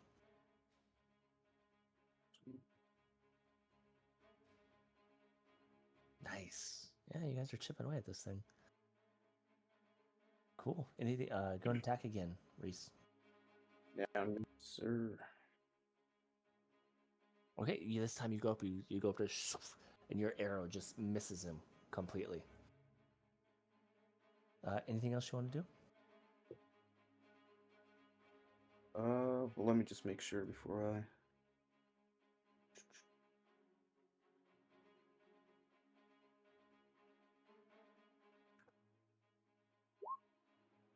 No, that's it. Sorry. Okay. Sounds good. Well, Dameron already sending forth his stuff, man, and I didn't see his camera reaction when he saw his roll, but I know dang well he was probably like, I only cast this one at level 2 though, so I only got the one extra D8, and you saw how okay. pathetic that was. Yeah, you this time you feel the energy crackle as you throw up the ball of energy and it explodes, hits him right in the chest. As it kind of like locks eyes right on you. Roll your damage. I should already have rolled with it. Am I tripping? I only see Oh. the attack roll. Oh yeah. So it is. Nice, dude. And you critted that too, so that's a lot. Dang. Okay. Yeah, nice job, dude. Good attack. Anything else you want to do in your turn? Nah, that's all. All right. Wow. Again, you guys are doing some pretty good damage to him. He is going to. It's now his turn, or her turn, I guess. Okay. It is going now that you just did it to it. It is going to it kind of like sticks his hand back and it throws a ball of flame back at you, Dameron. So he's gonna attack you here. What's your AC? It hit me. Oh, okay. I Sounds got a good. 10. Oh. Hey yo. Well, you don't take that much damage. You're gonna take You're only gonna take 10 fire damage as it just hits you and you're able to get out of the way. And then he is going to fly back here and he's gonna fly down. It's about right here. And I believe. Ooh. He actually gets to attack two of his. He's gonna take his pitchfork. And he's gonna attack you, Reese. What's your AC?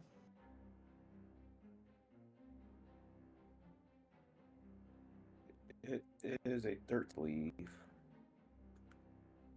believe. Okay. Yeah, Um, 13. Okay, well, 29 hits, so there's that. All right, so it's gonna be. All right, so he stabs you twice with his pitchfork, as you try to get out of the way and try to keep your balance on this roof. As you take 33 points of piercing damage. All right. Cool. Gavril, your turn, bud. How tall is that roof? 40 feet. 40 feet? Hell yeah. I move the moonbeam down. Cool. Up. Yeah. So. Does he? He has to do the save again, right? Yeah. Okay. Definitely failed. Critically failed. So I'm gonna double that damage that you just did. Hell yeah. Because that was a really. He should be embarrassed, honestly. Like he's really not doing his Yep. people kind. He's not doing people a lot of favors right now. All right. Cool. Anything else you want to do? No. Okay. Perfect. Tyvek, your turn.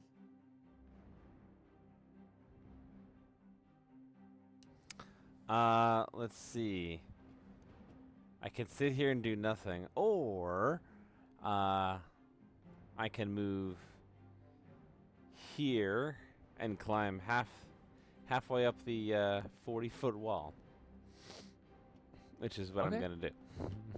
Yeah, you climb halfway up as you feel your rage depart you as you focus on climbing. Since you did not attack, you are no longer raging. I don't have a javelin anymore, so. No, that's fine. You should have tried to catch it. No, I'm just joking. Okay, Mac, your turn.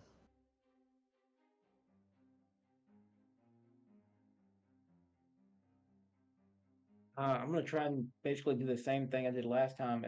Can I still see him from where I'm at? He's 40 feet up in the air, and he's away from the... I'd say you'd see glimpses of his wings, probably, but that's about it. Okay. All right. Well, is this a structure here in front of me? Yeah, it is. It's kind of like a stage of some sort. Can I try to climb on top of that? Yeah, it's about 5 feet up in the air. Any better view with that? Kind of. Not really, though. All right. I'll just go for it and shoot at the wings. Okay, yeah, make your attack roll. I'd say disadvantage. Okay.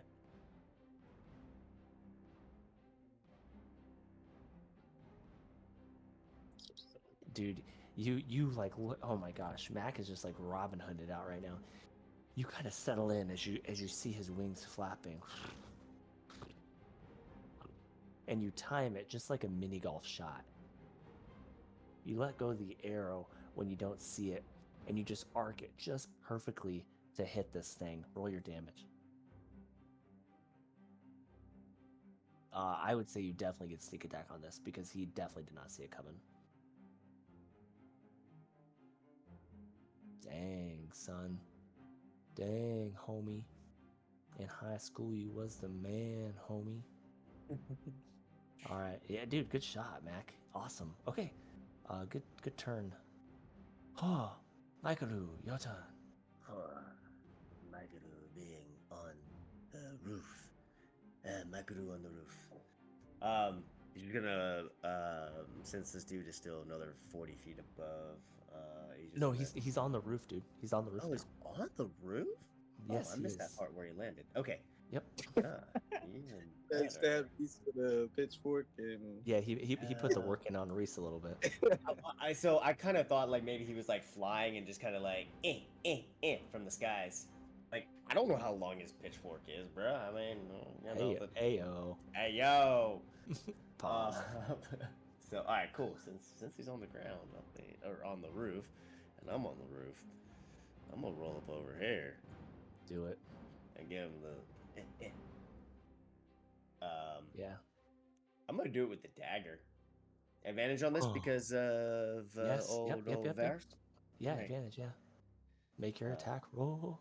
Let's see. You guys have been rolling really good attacks. I think you guys have hit almost every turn. Oh. Oh, yeah. Roll your damage.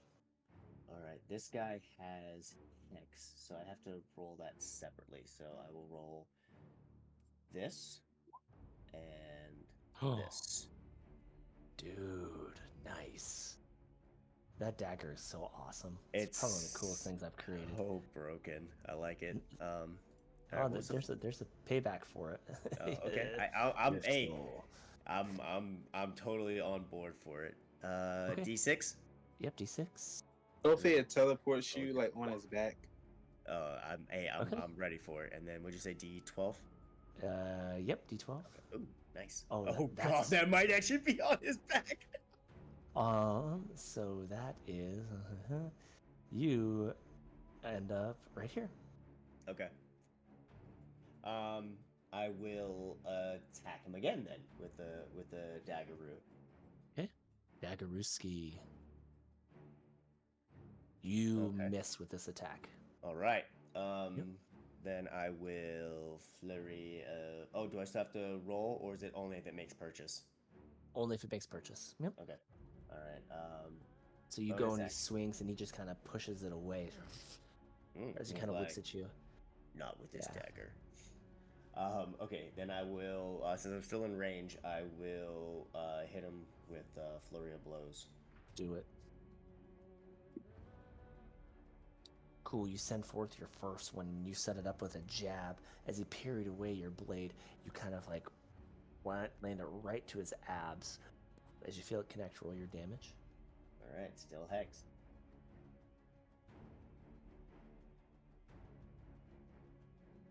Oh, well. Dude, nice. Still Alright. good though.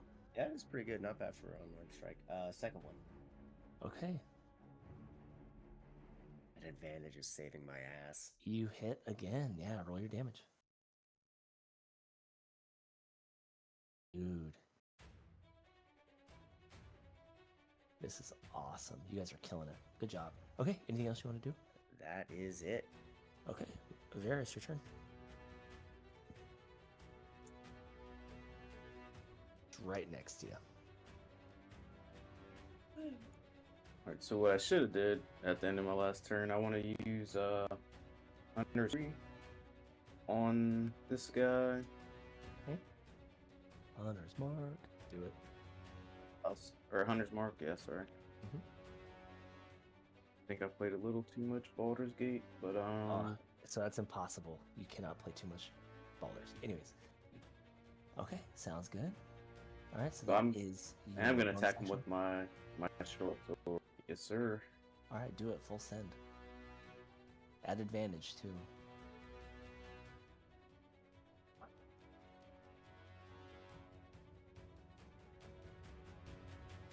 Okay, nice, dude. You hit. Roll your damage. Yeah, you send forth and you slice him right across the ass as he lets out a cry as his eyes just glow up. Hashtag glow up. Roll another d6. Ooh. Ooh, not what we wanted right there. Whoops. Okay, roll your next attack.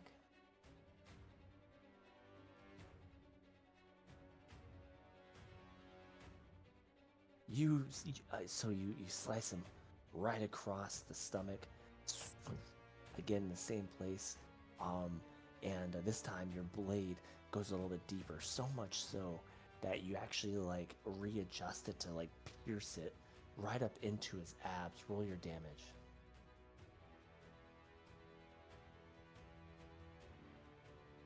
So, Reese, tell me how you want to do this, man. Hell yeah. After he pitchforked me a couple times, my eyes kind of like blacked out a little bit, and I just started swinging with my short sword. And when I kind of came to, he was in too, so it was kind of like, Dude, heck yeah, bro. Give yourself inspiration for that. That is legit. You like went barbarian there and you just like sliced him in two. Um and with Awesome. that, yeah, that's amazing. So with that, O'Keefe, I hope you're ready. We're gonna go ahead and I thank you guys for tuning into the stream. That was amazing. We're ending right here on a cliffhanger. We're not done exploring here yet. We still got some stuff to do here in Basil. Hope you guys had a great time. Check us out. Remember, like, share, subscribe, all that stuff. If you share it, that's amazing. I'll give you a high five. But just, yeah, love you guys. Appreciate you guys being here. Thanks for coming out for Tales from the Twitch Tavern. We'll see you guys next time. So, Keith, when you're ready, go ahead and cut the stream, man.